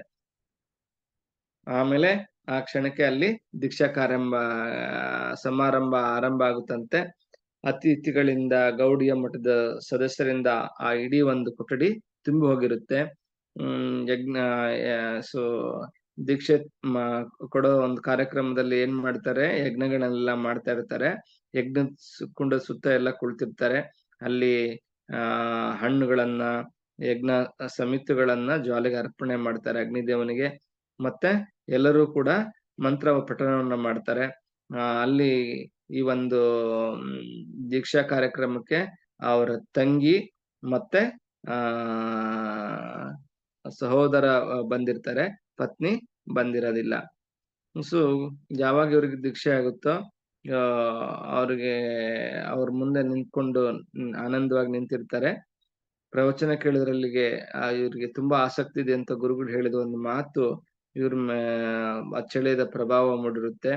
ಒಳ್ಳೆ ಶ್ರೋತೃ ಆಗುವುದರ ಮೂಲಕ ಮತ್ತೆ ನಾನು ಗುರುಗಳಿಗೆ ಗೌರವ ತರ್ತೇನೆ, ಸಂತೋಷ ತರಬೇಕು ಅಂತೇಳಿ ಮತ್ತೆ ನಿರ್ಧಾರ ಮಾಡ್ತಾರೆ. ಅಂದ್ರೆ ಇನ್ನೂ ಚೆನ್ನಾಗಿ ಕೇಳ್ಬೇಕು ನಾನು, ಆ ಮೂಲಕ ಗುರುಗಳಿಗೆ ಆನಂದವನ್ನು ಉಂಟು ಮಾಡ್ಬೇಕು ಅಂತ ಹೇಳಿ ಅವರು ನಿರ್ಧರಿಸ್ತಾರೆ. ಮತ್ತೆ ಚೆನ್ನಾಗಿ ನಾನು ಮಾತಾಡೋದನ್ನ ಕಲಿತೀನಿ ಅನ್ನೋದನ್ನು ಕೂಡ ಅವರು ಮಾತಾಡೋದು ನಾನು ಸಮರ್ಥನಾಗ್ತೇನೆ ಅನ್ನೋದನ್ನು ಕೂಡ ಅಲ್ಲೇ ತೀರ್ಮಾನಿಸ್ತಾರೆ. ಸೊ ವೇದ ವಾಗ್ಮಯವು 9 ಬಗೆಯ ಭಕ್ತಿ ಸೇವೆ 9 ಹಂತಗಳನ್ನ ಗುರುತಿಸಿದೆ. ಅಂದ್ರೆ ಸೊ ನಾವು ಭಕ್ತಿನಲ್ಲಿ ಮುಂದುವರಿಬೇಕು ಅಂತ ಹೇಳಿದ್ರೆ ಭಕ್ತಿ ವಿಧಗಳಲ್ಲಿ 9 ಬಗೆ ಇದೆ. ಅದರಲ್ಲಿ ಮೊದಲನೆಯದು ಶ್ರವಣ, ಅಂದ್ರೆ ಕೇಳೋದು, ಭಗವಂತನ ಕುರಿತು ಕೇಳೋದು. ಎರಡನೇದು ಕೀರ್ತನ, ಭಗವಂತನ ನಾಮ ಸಂಕೀರ್ತನೆ, ಕೃಷ್ಣನನ್ನ ಸ್ತುತಿಸುವುದು. ಕೋಸಿನಲ್ಲಿ ವೃಂದಾವನ ಪರಿಕ್ರಮದಲ್ಲಿ ಕೋಸಿ ಜಾಗದಲ್ಲಿ ಇವ್ರು ಏನ್ ಮಾಡ್ತಾರೆ, ಕುಳಿತು ಶಾಂತಚಿತ್ತನಾಗಿ ಕುಳಿತು ಪ್ರವಚನವನ್ನು ಕೇಳಿದ್ರಿಂದ ಇವರಿಗೆ ಅನ್ಸುತ್ತೆ ಕೃಷ್ಣನ ಪ್ರತಿನಿಧಿಯಾಗಿರುವ ಭಕ್ತಿ ಸಿದ್ಧಾಂತ ಸರಸ್ವತಿಗಳು ನನಗ್ ಸಿಕ್ಕಿದ್ದಾರೆ ಅಂತ. ಯಾವಾಗ ಸೊ ಇವ್ರು ಅನ್ಕೊಳ್ತಾರೆ ನನಗೆ ಕೃಷ್ಣನ ಪ್ರತಿನಿಧಿ ಸಿಕ್ಕಿದ್ದಾರೆ, ಅವ್ರಿಗೆ ತೃಪ್ತಿ ಆದ್ರೆ ಸ್ವಯಂ ಕೃಷ್ಣನನ್ನ ತೃಪ್ತಿಪಡಿಸಿದೆ ಅಂತ. ಸೊ ನೆನ್ನೆ ಕೂಡ ರೋಹಿಣಿ ದುಲಾಲ್ ಪ್ರಭುಗಳು ಹೇಳ್ತಾ ಇದ್ರು, ಯಾವಾಗ ಕೃಷ್ಣನನ್ನ ನೇರವಾಗಿ ಸೇವಿಸುವುದಕ್ಕಿಂತಲೂ ಕೃಷ್ಣನ ಶುದ್ಧ ಭಕ್ತರನ್ನ ಸೇವಿಸುವುದರಿಂದ ಕೃಷ್ಣ ಬಹುಬೇಗ ತೃಪ್ತಿ ಆಗ್ತಾನೆ ಅಂತ. ಸೊ ಇಲ್ಲೂ ಕೂಡ ಪ್ರಭುಪಾದರು ನಮ್ಗೆ ಹೇಗೆ ಮಾರ್ಗದರ್ಶನ ನೀಡ್ತಾ ಇದ್ದಾರೆ ಅಂತಂದ್ರೆ, ಅವರು ಕೃಷ್ಣನ ಶುದ್ಧ ಭಕ್ತಿ ಸಿದ್ಧಾಂತ ಸರಸ್ವತಿ ಶ್ರೀಗಳು ಅವರನ್ನ ತೃಪ್ತಿಪಡಿಸೋದ್ರಿಂದ ಕೃಷ್ಣನನ್ನ ನಾನು ತೃಪ್ತಿಪಡಿಸ್ದಂಗಾಗುತ್ತೆ ಅಂತ ಹೇಳಿ ಅವರು ಗಮನಿಸ್ತಾರೆ. ಕೊನೆಯಲ್ಲಿ ಶೀಲ ಭಕ್ತಿ ಸಿದ್ಧಾಂತರು ಜಪಮಣಿಯನ್ನು ಸ್ವೀಕರಿಸುವುದಕ್ಕೆಂದು ಮತ್ತೆ ಹರಿನಾಮ ದೀಕ್ಷೆ ಪಡೆಯೋದಕ್ಕೆ ಅಂತ ಆಹ್ವಾನ ಮಾಡ್ತಾರೆ. ಯಾವಾಗ ಆಹ್ವಾನ ಮಾಡ್ತಾರೋ ಅವಾಗ ಸಾಷ್ಟಾಂಗ ಪ್ರಣಾಮ ಮಾಡಿ ಗುರುಗಳ ಹಸ್ತದಿಂದ ಜಪಮಾಲೆಯನ್ನು ಪಡ್ಕೊಳ್ತಾರೆ. ಸೊ ಅವ್ರಿಗೆ ಏಕಕಾಲಕ್ಕೆ 2 ದೀಕ್ಷೆಗಳಾಗ್ತವೆ. ಒಂದು ಹರಿನಾಮ ದೀಕ್ಷೆ ಮತ್ತೆ ಇನ್ನೊಂದು ಎರಡನೇ ಬ್ರಾಹ್ಮಣ ದೀಕ್ಷೆ ಅಂತ ಹೇಳಿ ಕರೀತಾರೆ. ಆದ್ರೆ ಸೊ ಇವರಲ್ಲಿ ಇರ್ತಕ್ಕಂತ ಗುಣಗಳನ್ನು ಗಮನಿಸಿರ್ತಕ್ಕಂಥವ್ರು ಏನ್ ಮಾಡ್ತಾರೆ, ಏಕಕಾಲಕ್ಕೆ ಅವ್ರಿಗೆ 2 ದೀಕ್ಷೆಯನ್ನು ಕೊಡ್ತಾರೆ. ಬ್ರಾಹ್ಮಣ ದೀಕ್ಷೆನ ಅವ್ರು ಅಲ್ಲೇ ಏಕಕಾಲಕ್ಕೆ ಪಡಿತಾರೆ. ಸೊ ಈ ಬ್ರಾಹ್ಮಣ ದೀಕ್ಷೆ ಅಂತಂದ್ರೆ ದೇವಾಲಯದಲ್ಲಿ ವಿಗ್ರಹವನ್ನ ಮುದ್ರಿಸುವ ಹಾಗೆ. ಸೊ ಅದರಿಂದ ಅವನಿಂದ ಭಕ್ತಿ ಸಿದ್ಧಾಂತ ಸರಸ್ವತಿಗಳು ಯೋಚನೆ ಮಾಡಿರ್ತಾರೆ, ಇವರಲ್ಲಿ ವಿಗ್ರಹಾರಾಧನೆ ಮತ್ತೆ ಧಾರಾಳವಾಗಿ ಪ್ರವಚನ ಮಾಡಿಸ್ಬೇಕು ಅನ್ನೋ ಒಂದು ನಿರೀಕ್ಷೆ ಕೂಡ ಅವರಲ್ಲಿತ್ತು. ಸೊ ಅವರಿಗೆ ಅಲ್ಲಿ ಭಕ್ತಿ ಸಿದ್ಧಾಂತರು ಅಲ್ಲಿಂದ ಅವರಿಗೆ ಅರವಿಂದ ಎಂಬ ವಿಶೇಷಣವನ್ನು ಸೇರಿಸ್ತಾರೆ.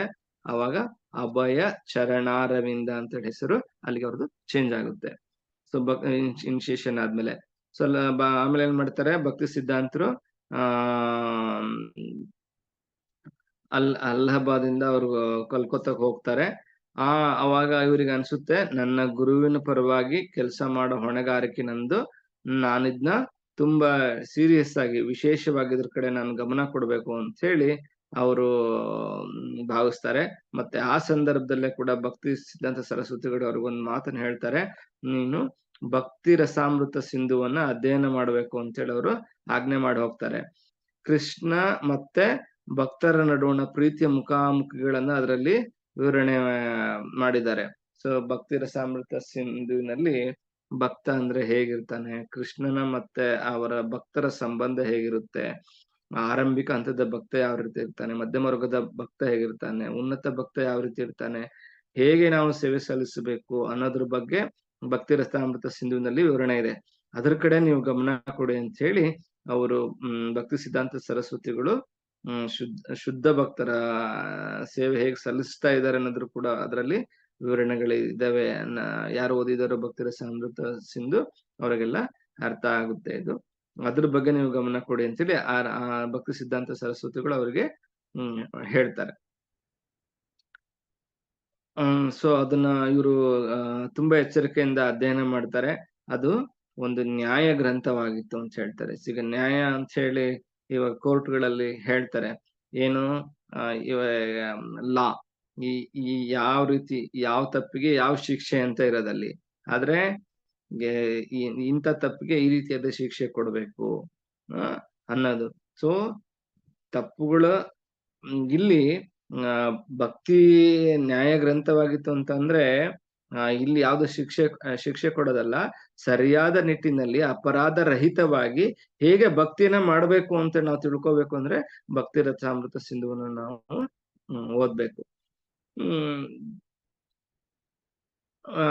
ಇದಾದ್ಮೇಲೆ ಏನ್ ಮಾಡ್ತಾರೆ, ಪ್ರಭುಪಾದರು ದಿನ ಅಲಹಾಬಾದ್ ಮಠಕ್ಕೆ ಹೋಗೋದು, ಗೌಡಿಯಾ ಮಠಕ್ಕೆ ಹೋಗೋದು, ಹೊಸ ಭಕ್ತರನ್ನ ಕರ್ಕೊಂಡು ಹೋಗೋದು ಅವರಿಗೆ ತುಂಬಾ ಸಂತೋಷವಾಗಿರ್ತಕ್ಕಂಥ ಕೆಲಸ ಆಗಿರುತ್ತಂತೆ. ಸೊ ಗುರುಗಳ ಮೊದಲ ಭೇಟಿಯಲ್ಲಿ ಮಹಾಪ್ರಭುಗಳ ಸಂದೇಶವನ್ನ ಹೇಳಬೇಕು ಅಂತ ಹೇಳಿ ಅವರು ಅಪ್ಪಣೆ ಕೊಟ್ಟೋಗಿರ್ತಾರೆ. ಅದನ್ನ ಹೇಗೆ ನಿರ್ವಹಿಸಬೇಕು ಅಂತ ಹೇಳಿ ಎಚ್ಚರಿಕೆಯಿಂದ ಯೋಚನೆ ಮಾಡ್ತಾ ಇರ್ತಾರೆ.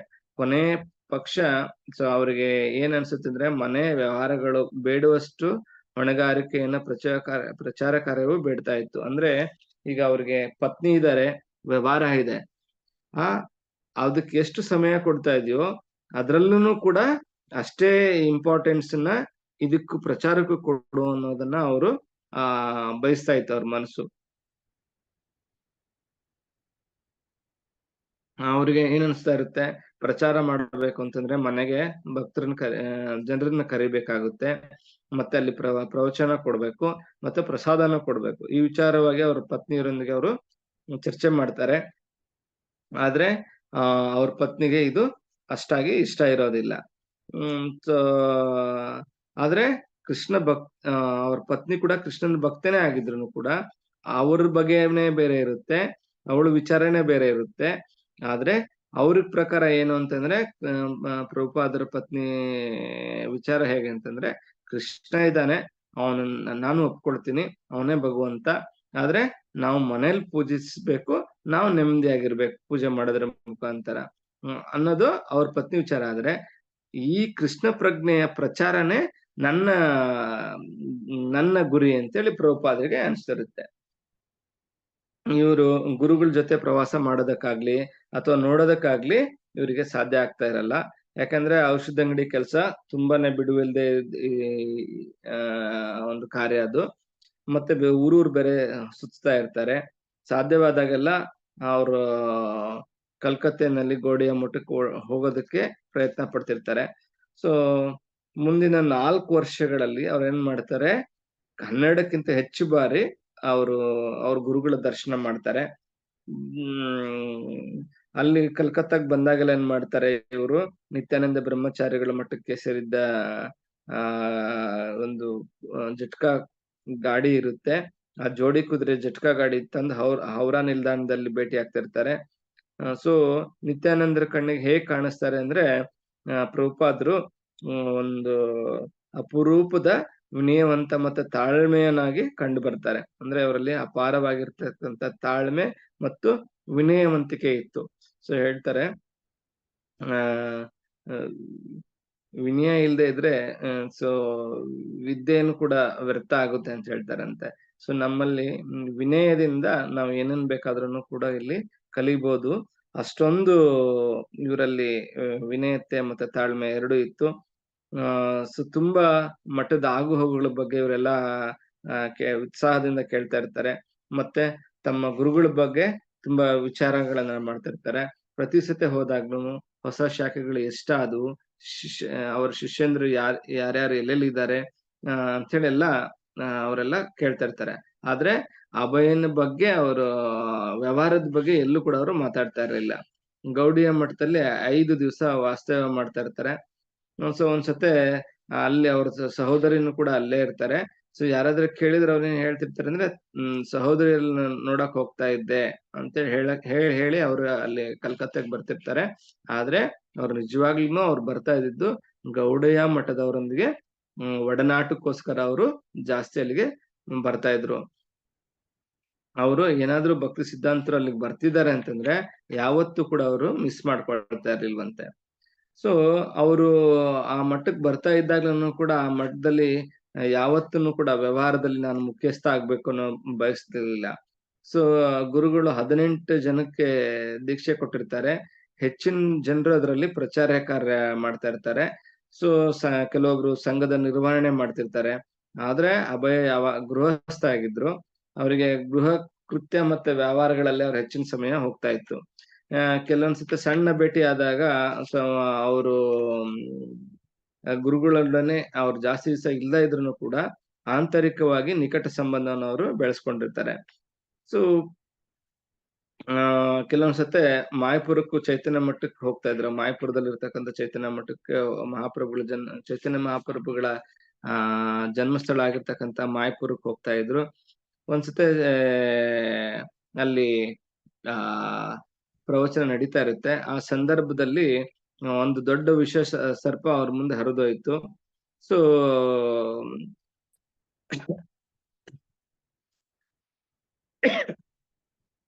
ಆ ವಿಷ ಸರ್ಪ ಎದುರುಗಡೆನೆ ಹೋಗ್ತಾ ಇರುತ್ತೆ.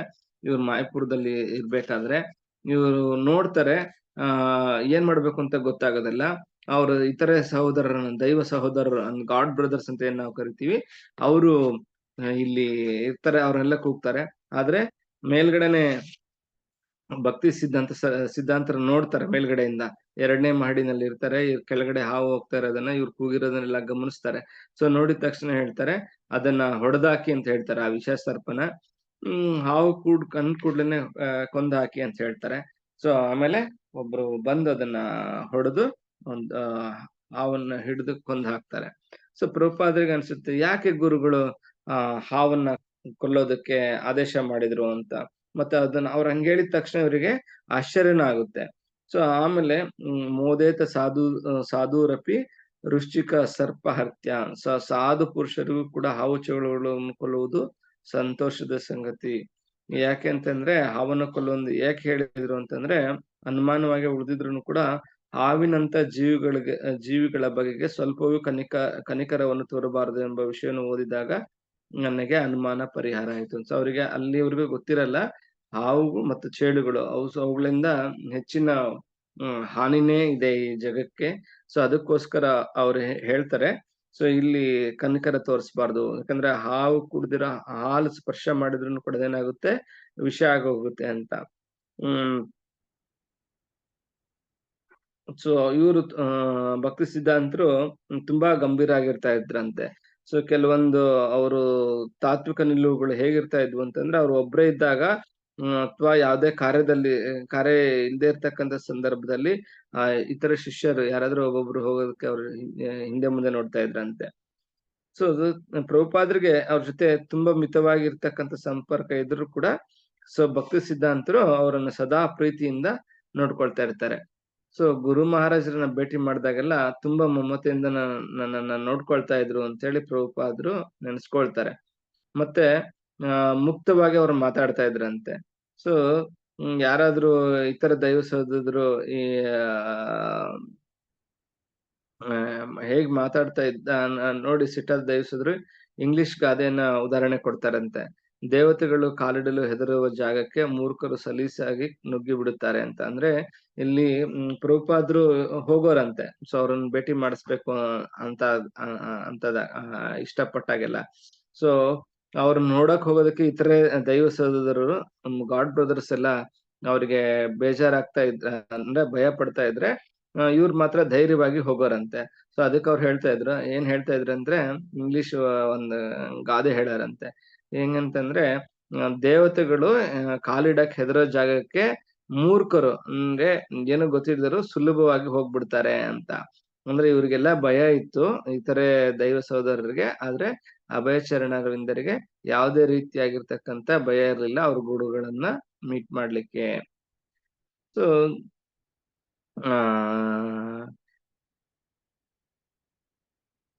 ಸೊ ಇವ್ರೇನಾದ್ರು ಗುರುಗಳು ಹೋಗಿ ನಮಸ್ಕಾರ ಮಾಡಿದಾಗ ಅವರು ದಾಶ್ವಸ್ಮಿ ಅಂತ ಹೇಳ್ತಾ ಇದ್ರಂತೆ. ಅಂದ್ರೆ ಅದ್ರ ಅರ್ಥ ನಾನು ನಿಮ್ಮ ಸೇವಕ ಅಂತ.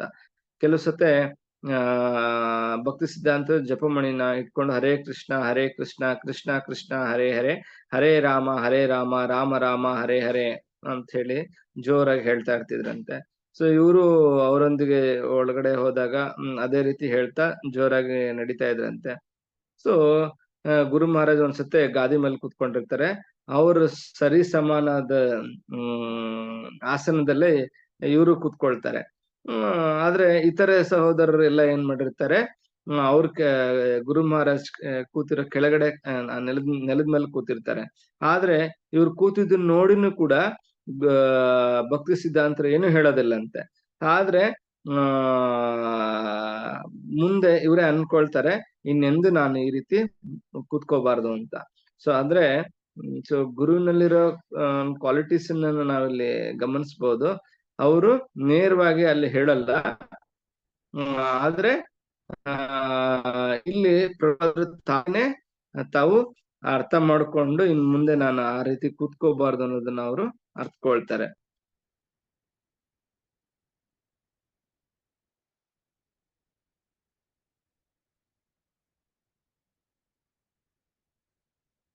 ಒಂದ್ಸತ್ತೆ ಹಿಂಗೆ ಪ್ರಭುಪಾದ್ರು ಅಲ್ಲಿರ್ತಾರೆ. ಶಿಷ್ಯ ಸಮೂಹದಲ್ಲಿ ಭಕ್ತಿ ಸಿದ್ಧಾಂತರು ಮಾತಾಡ್ತಾ ಇರ್ತಾರೆ. ಅಭಯ ಅವ್ರ ಮಾತನ್ನ ಕೇಳ್ತಾ ಇರ್ತಾನೆ. ಸೊ ಪಕ್ಕದಲ್ಲಿರ್ತಕ್ಕಂಥ ಒಬ್ಬ ಹಿರಿಯರು ಅಭಯನಿಗೆ ಸನ್ನೆ ಮಾಡ್ತಾರೆ.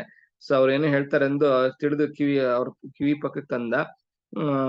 ಅವ್ರನ್ನ ಕರೆದು ಒಬ್ರು ಹಿರಿಯ ಭಕ್ತರು ಕೂಡ ಅಲ್ಲಿರ್ತಾರೆ. ಅವಾಗ ಹೇಳ್ತಾರೆ ಅವ್ರು, ನೀವು 150 ರೂಪಾಯಿ ದಾನ ಕೊಡ್ತಾ ಇದ್ದೀರಾ, ಹಂಗಂತ ನನ್ ಕೊಂಡ್ಕೊಂಡಿದ್ದೀರಾ ನೀವು ತಿಂಗ್ಳ ದುಡ್ಡು ಕೊಡ್ತಿದ್ದೀನಿ ಅನ್ನೋ ಒಂದು ಅಹಂಕಾರದಲ್ಲಿ ನಾನ್ ಮಾತಾಡ್ತಿದ್ದೀರಾ ಅಂತ ಹೇಳಿ ಅವ್ರಿಬ್ರಿಗೂ ಹೇಳ್ತಾರೆ. ಸೊ ಇದರಿಂದ ಅಭಯರ್ಗೂ ಹೇಳ್ತಾರೆ. ಸೊ ಇದರಿಂದ ಅವ್ರಿಗೇನು ಎಲ್ರ ಮುಂದೆ ಒಂಥರ ಅವಮಾನ ಆದಂಗ ಆಗುತ್ತೆ. ಆದ್ರೆ ಅದನ್ನ ಇವರು ತಪ್ಪು ಅಂತ ಭಾವಿಸಲ್ಲ, ಯಾಕಂದ್ರೆ ನಾನ್ ಮಾತಾಡಿದ್ದ ತಪ್ಪು ಅನ್ನೋ ಅರಿವು ಕೂಡ ಅಲ್ಲಿ ಅವ್ರಿಗೆ ಆಗುತ್ತೆ. ಸೊ ತಾವು ಅಷ್ಟು ಧೈರ್ಯವಾಗಿ ಮಾತನಾಡೋದ್ರಿಂದ ಅವ್ರು ಏಕೆ ಮಾತಾಡ್ತಿದ್ದೀನಿ ಅಂತ ಹೇಳಿ ಅವ್ರು ಹೇಳ್ತಾರೆ. ಪ್ರಭುಪಾದಿಗೆ ಒಬ್ರು ಯಾರೋ ಪ್ರಶ್ನೆ ಹಾಕ್ತಾರಂತೆ, ನೀವು ಎಷ್ಟು ಧೈರ್ಯವಾಗಿ ಮಾತಾಡ್ತಿರಲ್ಲ ಅಂತ ಕೇಳ್ತಾರೆ.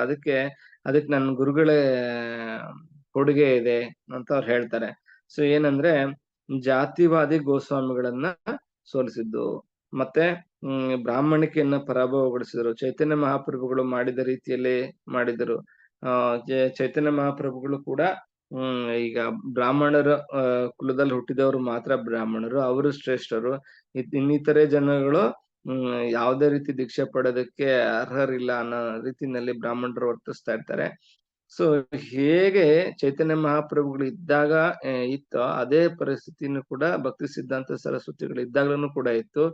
ಆದ್ರೆ ಚೈತನ್ಯ ಮಹಾಪ್ರಭುಗಳು ಯಾವ ರೀತಿ ಬೋಧನೆ ಮಾಡಿದ್ರೋ ಅದೇ ರೀತಿ ಭಕ್ತಿ ಸಿದ್ಧಾಂತರು ಕೂಡ ಬೋಧನೆ ಮಾಡ್ತಾರೆ. ಒಬ್ಬನು ಬ್ರಾಹ್ಮಣನೇ ಅಥವಾ ಸನ್ಯಾಸಿನೇ, ಅದು ಗೃಹಸ್ಥನೋ ಅನ್ನೋದ್ ಮುಖ್ಯ ಅಲ್ಲ.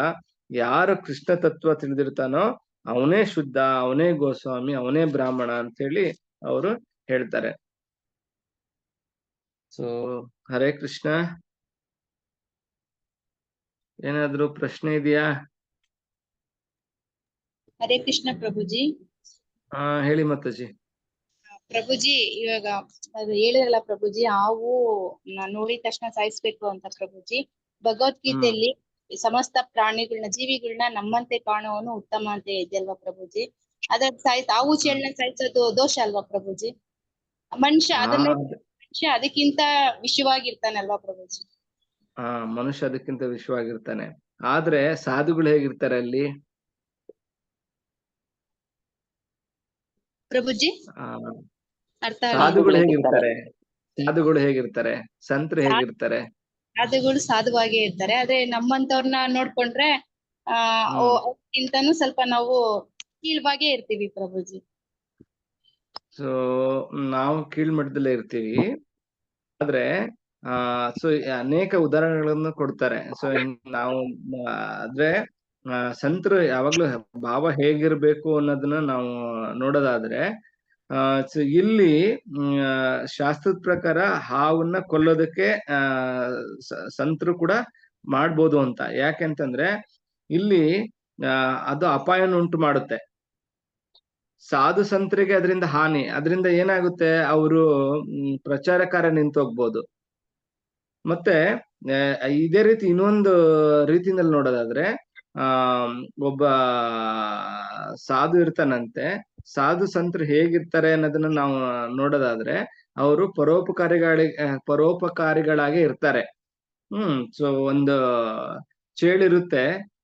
ಸೊ ಮರದ ಕೆಳಗಡೆ ಒಂದ್ ನೀರಿರುತ್ತೆ, ಇಲ್ಲಿ ಸ್ನಾನ ಮಾಡ್ತಿರ್ತಾರೆ ಒಂದು ಇದ್ರಲ್ಲಿ. ಆ ಸಾಧು ಏನ್ ಮಾಡ್ತಾರೆ, ಒಂದ್ ಎಲೆ ಒಂದು ನೀರಿನ ಕೆಳಗಡೆ ಬೀಳುತ್ತೈತೆ. ಇವ್ರು ತಗೊಂಡೋಗಿ ಏನ್ ಮಾಡ್ತಾರೆ, ಮತ್ತೆ ಮೇಲೆ ಬಿಡ್ತಾರೆ. ಬಿಡೋ ಅಂತ ಸಂದರ್ಭದಲ್ಲಿ ಇದು ಮತ್ತೆ ಇವ್ರಿಗೆ ಕಚ್ಚಿದ್ರು ಕಚ್ಚಿ ಮತ್ತೆ ನೀರಿಗೆ ಬೀಳುತ್ತೆ. ಇವ್ರು ಇದೇ ತರ ಮಾಡ್ತಾ ಇರ್ತಾರೆ. ಆದ್ರೆ ಇಲ್ಲಿ ಶಾಸ್ತ್ರ ಹೇಳಿರೋದನ್ನ ಅವ್ರು ಹೇಳ್ತಿದ್ದಾರೆ. ಆ ವಿಷ ಇರೋ ಅಂತ ಒಂದು ಸಾಧು ಸಂತರಿಗೆ ಅದ್ರ ಕಂಡು ಕೂಡಲೇ ಸಾಯಿಸ್ಬೇಕು ಅಂತ ಹೇಳ್ತಾರೆ. ಅದರಿಂದ ಅದು ತಪ್ಪಲ್ಲ ಅನ್ನೋದು ಒಂದು ಶಾಸ್ತ್ರದ ವಿಧಾನ ಅಂತ ಹೇಳುತ್ತೆ. ಇದ್ರ ಬಗ್ಗೆ ನಂಗೂ ಅಷ್ಟು ಸರಿಯಾಗಿ ಇವಾಗ ಹೇಳಕ್ ಆಗ್ತಾ ಇಲ್ಲ. ಸೊ ಯಾರಾದ್ರೂ ಹೇಳ್ತೀರಾ ಭಕ್ತರು? ಬೇರೆ ಭಕ್ತರು? ಹರೇ ಕೃಷ್ಣ.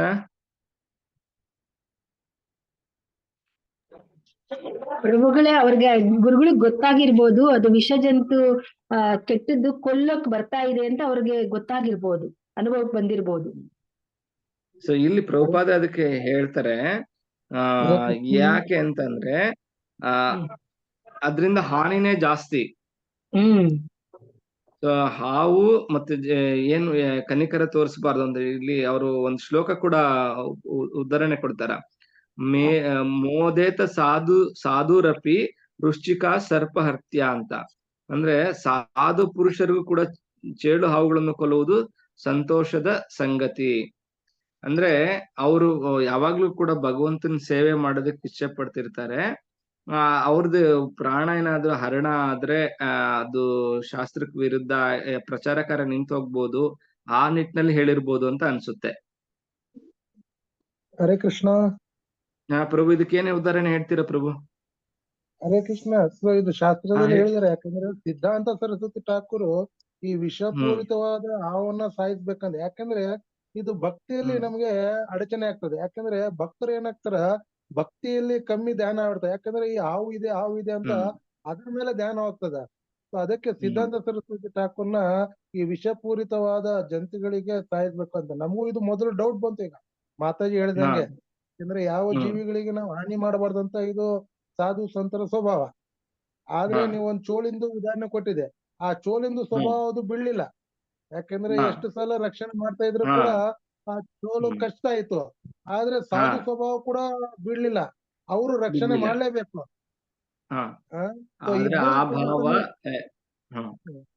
ಇಬ್ಬರು ತನ್ನ ಸ್ವಭಾವವನ್ನು ಬಿಡ್ಲಿಲ್ಲ. ಸೊ ಹಂಗಾಗಿ ಈಗ ಜಂತು ಇದು ಮೇನ್ ಆಗಿ ಭಕ್ತಿಗೆ ಯಾವುದೇ ರೀತಿಯಾದ ತೊಂದರೆ ಇದ್ರೆ ನಾವ್ ಹೇಳ್ತೀವಲ್ಲ, ವಿಘ್ನ ವಿನಾಶಕ ನರಸಿಂಹದೇವ ಅಂತ. ಸೊ ಏನೇ ವಿಘ್ನಗಳು ಇದ್ರು ಕೂಡ ಅದನ್ನ ಡೈರೆಕ್ಟ್ ಈಗ ಗುರುಗಳು ಆಜ್ಞೆ ಹೇಳಿದ ತಕ್ಷಣ ಆಯ್ತು. ಈಗ ನಾವು ಗುರು ಪಾಲನೆ, ನಾವು ಅವರು ದೀಕ್ಷಾ ಕೊಟ್ಟ ಗುರು ಅಂದ್ಮೇಲೆ ಅವ್ರು ನಮ್ಗೆ ಏನ್ ಆದೇಶ ಕೊಡ್ತಾರ ಆ ಆದೇಶನ ಪಾಲನೆ ಮಾಡ್ಬೇಕು ಅಷ್ಟೇ. ಅದು ತಪ್ಪೋ ಸರಿಯೋ ಅದು ಗುರುಗಳು. ಬಟ್ ಶಾಸ್ತ್ರದಲ್ಲಿ ಈಗ ನೀವು ಕೋಟ್ ಮಾಡಿದಿರ ಒಂದು ಶ್ಲೋಕ ಕೂಡ. ಅದಕ್ಕೆ ಪ್ರಭುಪಾದರು ಇದನ್ನ ಕ್ವಶನ್ ಆಗ್ಬೋದಂತ ಪ್ರಭುಪಾದ ಕೂಡ ಏನ್ ಮಾಡಿದಾರೆ, ಇದನ್ನ ಒಂದ್ ಕೋಟಿಂಗ್ ಕೂಡ ಕೊಟ್ಟಿದ್ದಾರೆ ಸಿದ್ಧಾಂತ ಸರಸ್ವತಿ. ಸೊ ಈ ಸಾಧುಗಳು ಇದ್ರೆ ಕೂಡ ಯಾವುದೇ ವಿಷಪೂರಿತವಾದ ಜಂತುಗಳಿಗೆ, ಈಗ ನೋಡಿ ಉದಾಹರಣೆಗೆ ನಾವು ಒಂದು ಹಾಲಲ್ಲಿ ಯಾವಾಗ ಹಾವು ವಿಷ ಅದು ಹಾಲಿಗೆ ಮುಟ್ಟಿದ ತಕ್ಷಣ ಅದು ಹಾಲು ಯಾರು ಮುಟ್ಟಲ್ಲ. ಸೊ ಎಷ್ಟು ಭಯ ಇದೆ. ಹಂಗಿದ್ರೆ ಪರವಾಗಿಲ್ಲ, ಹಾವು ಏನು ವಿಷಯಲ್ಲಿ ಬಾಯಿ ಹಾಕಿದ್ರೆ ತೊಂದ್ರೆ ಇಲ್ಲ, ಕುಡಿಯಲ್ಲ. ಹಂಗಾಗಿ ವಿಷಪೂರಿತ ಹಾವು ಅದು ಹಾವು ಜಂತುನೇ. ಯಾಕೆಂದ್ರೆ ನಾವು ಪ್ರಾಣಿಗಳಿಗೆ ದೋಷ ಕೊಡಕ್ಕಾಗಲ್ಲ, ಯಾವುದೇ ರೀತಿಯ ತನ್ನ ಭಯದಲ್ಲಿ ತನ್ನ ಇರ್ತದ. ಅದಕ್ಕಿಂತ ಉತ್ತಮವಾದ ಆ ಜಂತುನ ಸಾಯಿಸಿದ್ರೆ ಒಳ್ಳೇದಂತ ನನ್ಗೆ ಅಭಿಪ್ರಾಯ. ಅಂದ್ರೆ ಇನ್ನು ಏನೇನ ಎಕ್ಸ್ಟೆನ್ಷನ್ ಹೇಳಿದ್ರೆ ಹೇಳ್ಬೋದು. ಏನಿಲ್ಲ ಪ್ರಭು. ಸೊ ಅಷ್ಟೇ, ಅಂದ್ರೆ ಭಕ್ತಿನಲ್ಲಿ ತೊಡಕಾಗಂತ ಸಂದರ್ಭದಲ್ಲಿ ಅದನ್ನ ಸಾಯಿಸ್ಬೇಕು ಅನ್ನೋದೇ ಇಲ್ಲಿ ನೀವು ಹೇಳಿದಿರೋದು ರೀತಿನಲ್ಲೇ ಇಲ್ಲಿ ಪ್ರಭುಪಾದ್ ಕೂಡ ಅವ್ರು ಹೇಳ್ತಾ ಇದ್ದಾರೆ. ಅಂದ್ರೆ ಸೊ ಇನ್ನೇನಾದ್ರೂ ಇದೆಯಾ ಮಾತಾಜಿ? ಹರೇ ಕೃಷ್ಣ. ಹರೇ ಕೃಷ್ಣ ಪ್ರಭು.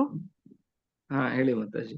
ಪ್ರಭು ಅವರು ಸಾಧು ಅಲ್ವಾ, ಅವರು ಪರಿಶುದ್ಧ ಭಕ್ತರಾಗಿರ್ತಾರೆ ಭಗವಂತಂಗೆ. ಹಂಗಾಗಿ ಅವರು ಅವ್ರಿಗೆ ತೊಂದರೆ ಆಗುತ್ತೆ, ಅವ್ರಿಗೆ ಅದು ಇದು ಏನಾದ್ರು ಮಾಡ್ತಾ ಇರ್ತಾರಲ್ಲ, ಹಂಗಾಗಿ ಭಗವಂತನ ಬಗ್ಗೆನೆ ಸೇವೆ ಮಾಡ್ತಾ ಇರ್ತಾರೆ, ಅವ್ರಿಗೆ ತೊಂದರೆ ಆಗುತ್ತೆ, ಅವರು ಮಾಡಿದ್ರೆ ಓಕೆ, ಬಟ್ ನಾವ್ ಮಾಡ್ಬಾರ್ದಲ್ವಾ ಪ್ರಭು, ಅದು ಹೇಳ್ಬಿಡಿ ಅಂತ ಅದೊಂದು ಪಾಯಿಂಟ್ ಪ್ರಭು. ಆಮೇಲೆ ಎಲ್ಲರೂ ಪ್ರಭು ಕ್ಲಾಸ್ ಅಲ್ಲಿ ಪ್ರಭುಗಳು ಹೇಳಿದ್ರಲ್ವಾ, ಸೊ ಈಗಿದ್ರೆ ಇದ್ರಲ್ಲಿ ಪ್ರಭುಗಳು ಹೇಳಿದ್ರು, ನಾನು ಒಂದು ಶಾರ್ಟ್ ಆಗಿ ಅದು ಹೇಳಿದೆ. ಅಂದ್ರೆ ಸಾಧು ಸಂತರ ಗುಣ, ಆ ಒಂದು ಕತೆ ಹೇಳಿದಲ್ಲ, ನೀರಿನಲ್ಲಿ ಚೇಳು ಬೀಳೋದು ಮತ್ತೆ ಮೇಲೆ ಎತ್ತಾಕೋದು, ನೀರಿಗೆ ಬೀಳ್ತದಲ್ಲ ಅದು ಸತ್ತೋಗ್ಬಿಡುತ್ತೆ, ನೀರಿಗೆ ಬಿದ್ರೆ ಅಂತ ಹೇಳಿ ಅವ್ರು ಎತ್ತಾಕ್ತಾರೆ. ಸೊ ಅದೇ ನಮ್ಮಲ್ಲಿ ಮೂಲ ನಮ್ ಸ್ವರೂಪ ಆಗಿರ್ಬೇಕು, ಅನವಶ್ಯಕವಾಗಿ ನಾವು ಮಾಡಬಾರ್ದು ಅನ್ನೋದನ್ನ ನಾನು ಹೇಳ್ತಾ ಇರೋದು ಮಾತಾಜಿ.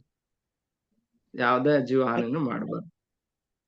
ಓಕೆ ಪ್ರಭು, ಅಂದ್ರೆ ಥ್ಯಾಂಕ್ ಯು. ಪ್ರಭು, ಹುಚ್ಚಿರ್ತಕ್ಕಂಥ ಬೆಕ್ಕು ಇದೆಲ್ಲ ಕೊಲ್ಲಬಹುದು ಅಂತಾನೆ ಇದೆ ಪ್ರಭು. ಯಾಕಂದ್ರೆ ಅದು ಈಗ ಜಮೀನಲ್ಲಿ ಹತ್ರ ಒಂದು ವಿಷದ ಹಾವು ಇತ್ತು ಅಂತಂದ್ರೆ ಈ ಇಡಕ್ಕೆ ಯಾರಿಗೂ ಧೈರ್ಯ ಇಲ್ಲ, ಬಿಟ್ರೆ ಮತ್ತೆ ಎಲ್ಲ ಕಾಣಿಸ್ಕೊಂಡು ಅಕಸ್ಮಾತ್ ಕಚ್ಚಬಹುದು ಅನ್ನೋ ಒಂದು ಭಯ. ಜೀವ ಹಾನಿ ಆತರ ಸಂದರ್ಭದಲ್ಲಿ ನೆಟ್ಟಪತ್ತೆ ಕಾಣಿಸ್ಕೊಂಡಾಗ ಸಾಯಿಸಬಹುದು. ಸೊಳ್ಳೆಗೂ ಹಿಂಸೆ ಮಾಡಬಾರ್ದು ಅನ್ನೋದೇ ಹೇಳುತ್ತಲ್ಲ ಪ್ರಭು, ಅದಕ್ಕೆ ಸರಿ ಮಾತಾಜಿ. ಹೇಳ್ತಾರೆ ಮತ್ತೆ ಆದ್ರೆ ಅದು ಅದರಿಂದ ಕಾಯಿಲೆ ಹುಡುತ್ತಲ್ಲ, ಅದಕ್ಕೆ ಕ್ರಿಮಿನಾಶಕಗಳೆಲ್ಲ ಮಾಡ್ಕೊಂಡಿದ್ದಾರಲ್ಲ. ನೋಡಿ, ದಟ್ಟವಾಗಿ ಸುಮ್ಮನೆ ಸಾಯಿಸಬಾರ್ದು.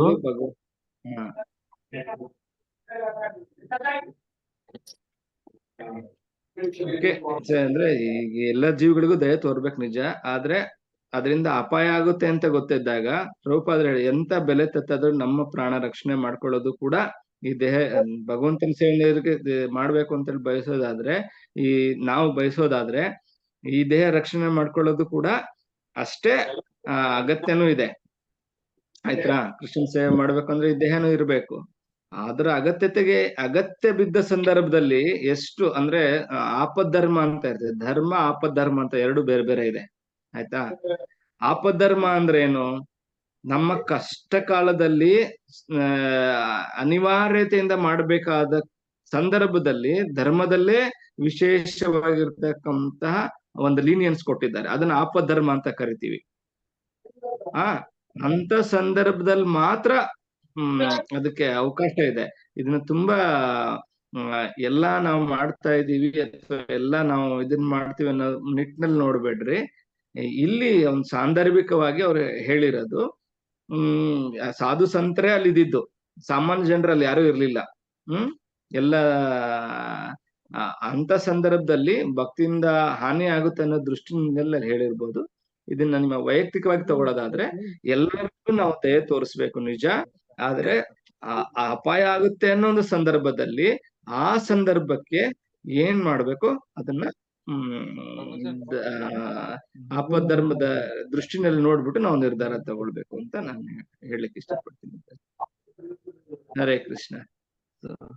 ಏನಾದ್ರು ಇದೆಯಾ ಪ್ರಭುಜಿ? ಇದ್ರ ಬಗ್ಗೆ ಒಂದ್ ಸ್ವಲ್ಪ ವಿಚಾರ, ಅಂದ್ರೆ ಇನ್ನೊಂದ್ ಸ್ವಲ್ಪ ಹೆಚ್ಚಿಗೆ ವಿಚಾರನ ನಮ್ಗೆ ತಿಳಿಸ್ಕೊಡಿ ಪ್ರಭುಜಿ. ಅಂದ್ರೆ ಇನ್ನೊಂದ್ ಟೈಮ್ ಇವಾಗ ನೀವು ಒಂದ್ ಸ್ವಲ್ಪ ಏನಾದ್ರು ಇವಾಗ ನಿಮ್ಗೂ ಕನ್ಫ್ಯೂಷನ್ ಇದ್ರೆ ಅದನ್ನ ನೀವು ತಿಳ್ಕೊಂಡು ನಮ್ಗೂ ತಿಳಿಸ್ಕೊಡಿ ಪ್ರಭುಜಿ. ಯಾಕೆಂದ್ರೆ ಈಗ ಒಂದು ಸೊಳ್ಳೆನ ಇವಾಗ ಮಾತಾಜಿ ಹೇಳಿರೋ ತರ ಸೊಳ್ಳೆನು ಸಾಯಿಸ್ಬಾರ್ದು, ಅದು ಅಪರಾಧ ಅಂತ ಅನ್ನೋ ಇದ್ರಲ್ಲಿ ಇವಾಗ ಹಾವು ಚೇಳ್ನ ಸಾಯಿಸ್ಬೋದು ಅಂತ ಅಂದ್ರೆ ಅವಾಗ ಏನಾಗುತ್ತೆ, ಅವಾಗ ಕನ್ಫ್ಯೂಷನ್ ಅಲ್ಲಿ ನಾವ್ ಇದ್ಬಿಡ್ತೀವಿ ಪ್ರಭುಜಿ. ಅಂದ್ರೆ ಅಂದ್ರೆ ಒಂದು ದರ್ಪದಿಂದ ಹೇಳ್ತಲ್ಲ ಪ್ರಭುಜಿ, ವಿನಯತೆಯಿಂದ ನಾನ್ ಕೇಳ್ಕೊಂತ ಇದ್ದೀನಿ.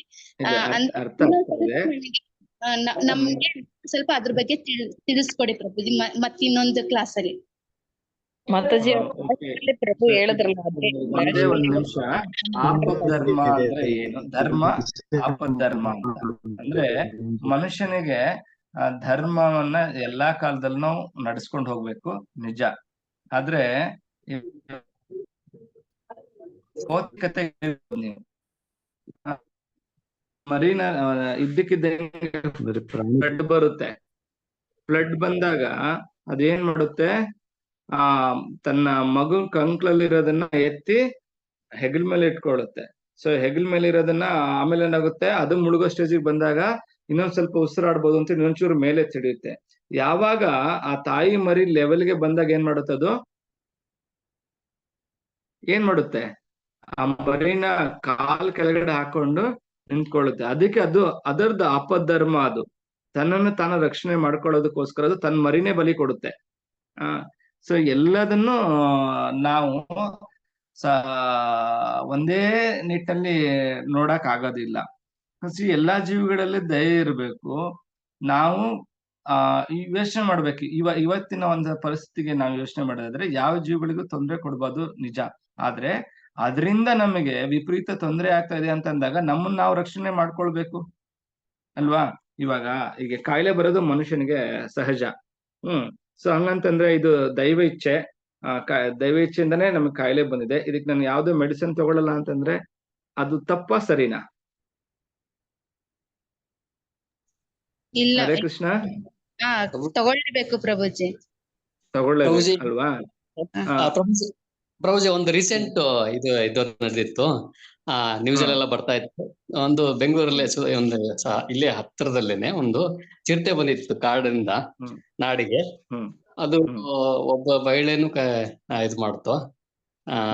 ಅವಾಗ ಗೌರ್ಮೆಂಟೇನೆ ಅದನ್ನ ಏನೋ ಅದನ್ನ ಹಿಡಿದು ಇದು ಮಾಡಿದ್ರು. ಹೀಗಾಗಿ ಅಂದ್ರೆ ಅದು ಅದರಿಂದ ತೊಂದರೆ ಆಗ್ತಿದೆ ಅಂತ ಮಾಡಿದಾಗ ಅವಾಗ ಅದಕ್ಕೆ ಶಿಕ್ಷೆ ಮಾಡಿದ್ರು. ಇದೇ ತರ ಅದು ಇರ್ಬೋದಾ ಅಂತ ಅನಿಸ್ತಾ ಇದೆ. ಓಕೆ, ನೈಸ್ ಪ್ರಭು. ಸೊ ಹಂಗಂದ್ರೆ ಸೊ ಇಲ್ಲಿ ಪ್ರಭುಜಿ ನನ್ಗೆ ಒಂದ್ ಸ್ವಲ್ಪ ತಿಳಿದಂಗ ನನಗೆ ಹೆಂಗ್ ತಿಳಿತು ಅಂತ ಹೇಳಿದೆ ಅಂದ್ರೆ ಅದು ಸುಮ್ನೆ ಹೋಗ್ತಾ ಇದ್ರೆ ಕೊಲ್ಬಾರ್ದು. ಅದ್ರಿಂದ ಏನಾದ್ರೂ ನಮ್ಗೆ ಅಪಾಯ ಆಗುತ್ತೆ ಅನ್ಸಿದ್ರೆ ಮಾತ್ರ ಅದನ್ನ ನಾವು ಕೊಲ್ಬಹುದು ಅಂತ ಅಭಿಪ್ರಾಯ ಇರ್ಬೋದಾ ಪ್ರಭುಜಿ? ಹಾಗೂ ಅನ್ಕೋಬಹುದು ಮಾತಾಜಿ, ಇದು ಅಲ್ಲ. ಬಟ್ ಒಂದು ಜೀವಿಯಿಂದ ಇನ್ನೊಂದು ಜೀವಿಗೆ ತೊಂದರೆ ಆಗುತ್ತೆ ಅಂದಾಗ್ಲೇನೆ ಸಾಮಾನ್ಯವಾಗಿ ಯೂಶುವಲ್ ಆಗಿ ಅದ್ರಷ್ಟಕ್ಕೆ ಅದ್ ಬಂದು ಯಾವ್ದು ಅಟ್ಯಾಕ್ ಮಾಡಲ್ವಂತೆ, ಇನ್ನೊಂದ್ ಕಡೆ ಕೇಳಿರೋ ತರ. ಆದ್ರೆ ಇದು ನಾವು ಧರ್ಮ ಸೂಕ್ಷ್ಮ ಅಂತೇಳಿ ನಾವು ಎರಡು ರೀತಿಯಿಂದ ಅರ್ಥ ಮಾಡ್ಕೊಳ್ಬೇಕು. ಒಂದು, ಅಲ್ಲಿ ಅನಿವಾರ್ಯತೆ ಇದ್ದಾಗ, ಈಗ ಅದನ್ನ ನಾವು ಕಣ್ಕುಡ್ಲೇನು ಹೊಡೆದ್ ಬಿಡ್ಬೇಕು ಅಂದ್ರೆ ಹುಡ್ಕೊಂಡೋಗಿ ಹೊಡೆದ್ರೆ ಏನಾಗುತ್ತೆ? ಕೇಳಿಸ್ತಾ ಇದೆಯಾ? ಅದು ಪಾಪ ಆಗುತ್ತೆ ಪ್ರಭುಜಿ. ಹುಡ್ಕೊಂಡೋಗಿ ಹೊಡಿಯೋದು ಆಗುತ್ತೆ. ಆಯ್ತಾ? ಅದು ಅವರ ರೊಟೀನ್ ಲೈಫ್ ತೊಂದರೆ ಕೊಡ್ತಾ ಇದ್ರೆ ಅದನ್ನ ಎಕ್ಸೆಪ್ಟ್ ಮಾಡ್ಬೋದು. ಅದಾಗೆ ಅಚಾನಕ್ ಆಗಂತದನ್ನ ನಾವು ತಡೆಯಕ್ ಆಗಲ್ಲ. ಇವಾಗ ನೀವೆಲ್ಲೋ ಹೋಗ್ತೀರಾ, ಸೊ ಆತರ ಸಂದರ್ಭ ಬಂದಾಗ ಅದರ ಪಾಡಿಗೆ ಅದನ್ನ ಬಿಡೋದ್ರೂ ತಪ್ಪೇನಿಲ್ಲ, ಅದರಿಂದ ಯಾರಿಗೂ ತೊಂದರೆ ಆಗಲ್ಲ ಅಂತ ಅಂದಾಗ. ಅಂದ್ರೆ ಅದನ್ನೇ ಮಾಡ್ಲೇಬೇಕು ಅಂತ ಇಲ್ಲ, ಮಾಡ್ಲೇಬೇಕು ಅಂತ ಇಲ್ಲ. ಆ ಸಂದರ್ಭಕ್ಕೆ ಸಮಯಕ್ಕೆ ಯಾವ ರೀತಿ ನಿರ್ಧಾರ ತಗೋಬೇಕು ಅದನ್ನ ಕ್ಷಣಕ್ಕೆ ನೋಡ್ಕೋಬೇಕಷ್ಟೆ. ಹರೇ ಕೃಷ್ಣ. ಹರೇ ಕೃಷ್ಣ. ಪ್ರಭುಜಿ ನಾನ್ ಕೇಳಿರೋ ಕ್ವಶನ್ ಸ್ವಲ್ಪ ನಿಷ್ಠುರವಾಗಿದ್ರೆ ಕ್ಷಮಿಸಿ ಪ್ರಭುಜಿ.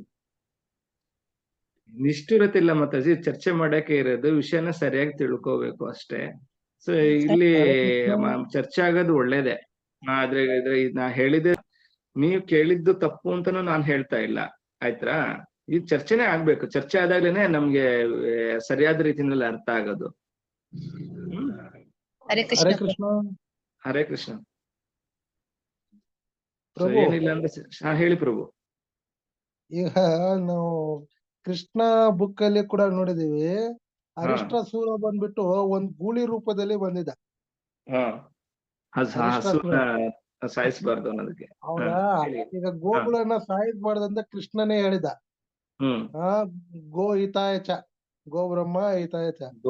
ಅಲ್ಲಿ ಅರಿಷ್ಟಾಸುರ ಒಬ್ಬ ರಾಕ್ಷಸಾಗಿ ಬಂದಾಗ ಕೃಷ್ಣ ಏನ್ ಮಾಡಿದ? ಅದರಿಂದ ತೊಂದರೆ ಆಗ್ತದೆ ಅಂತ ಅರಿಷ್ಟಾಸುರನ ಸಂಹಾರ ಮಾಡಿದ. ಅದು ಗೂಳಿ ರೂಪದಲ್ಲಿ ಇತ್ತು. ಹಂಗ ಅಂದ್ಬಿಟ್ಟು ನಾವು ಎಲ್ಲಾ ಹಸುಗಳನ್ನ ಕೃಷ್ಣ ಸಾಯಿಸಿದನ ನಾವು ಸಾಯಿಸ್ಬೇಕಂತ ಇಲ್ಲ.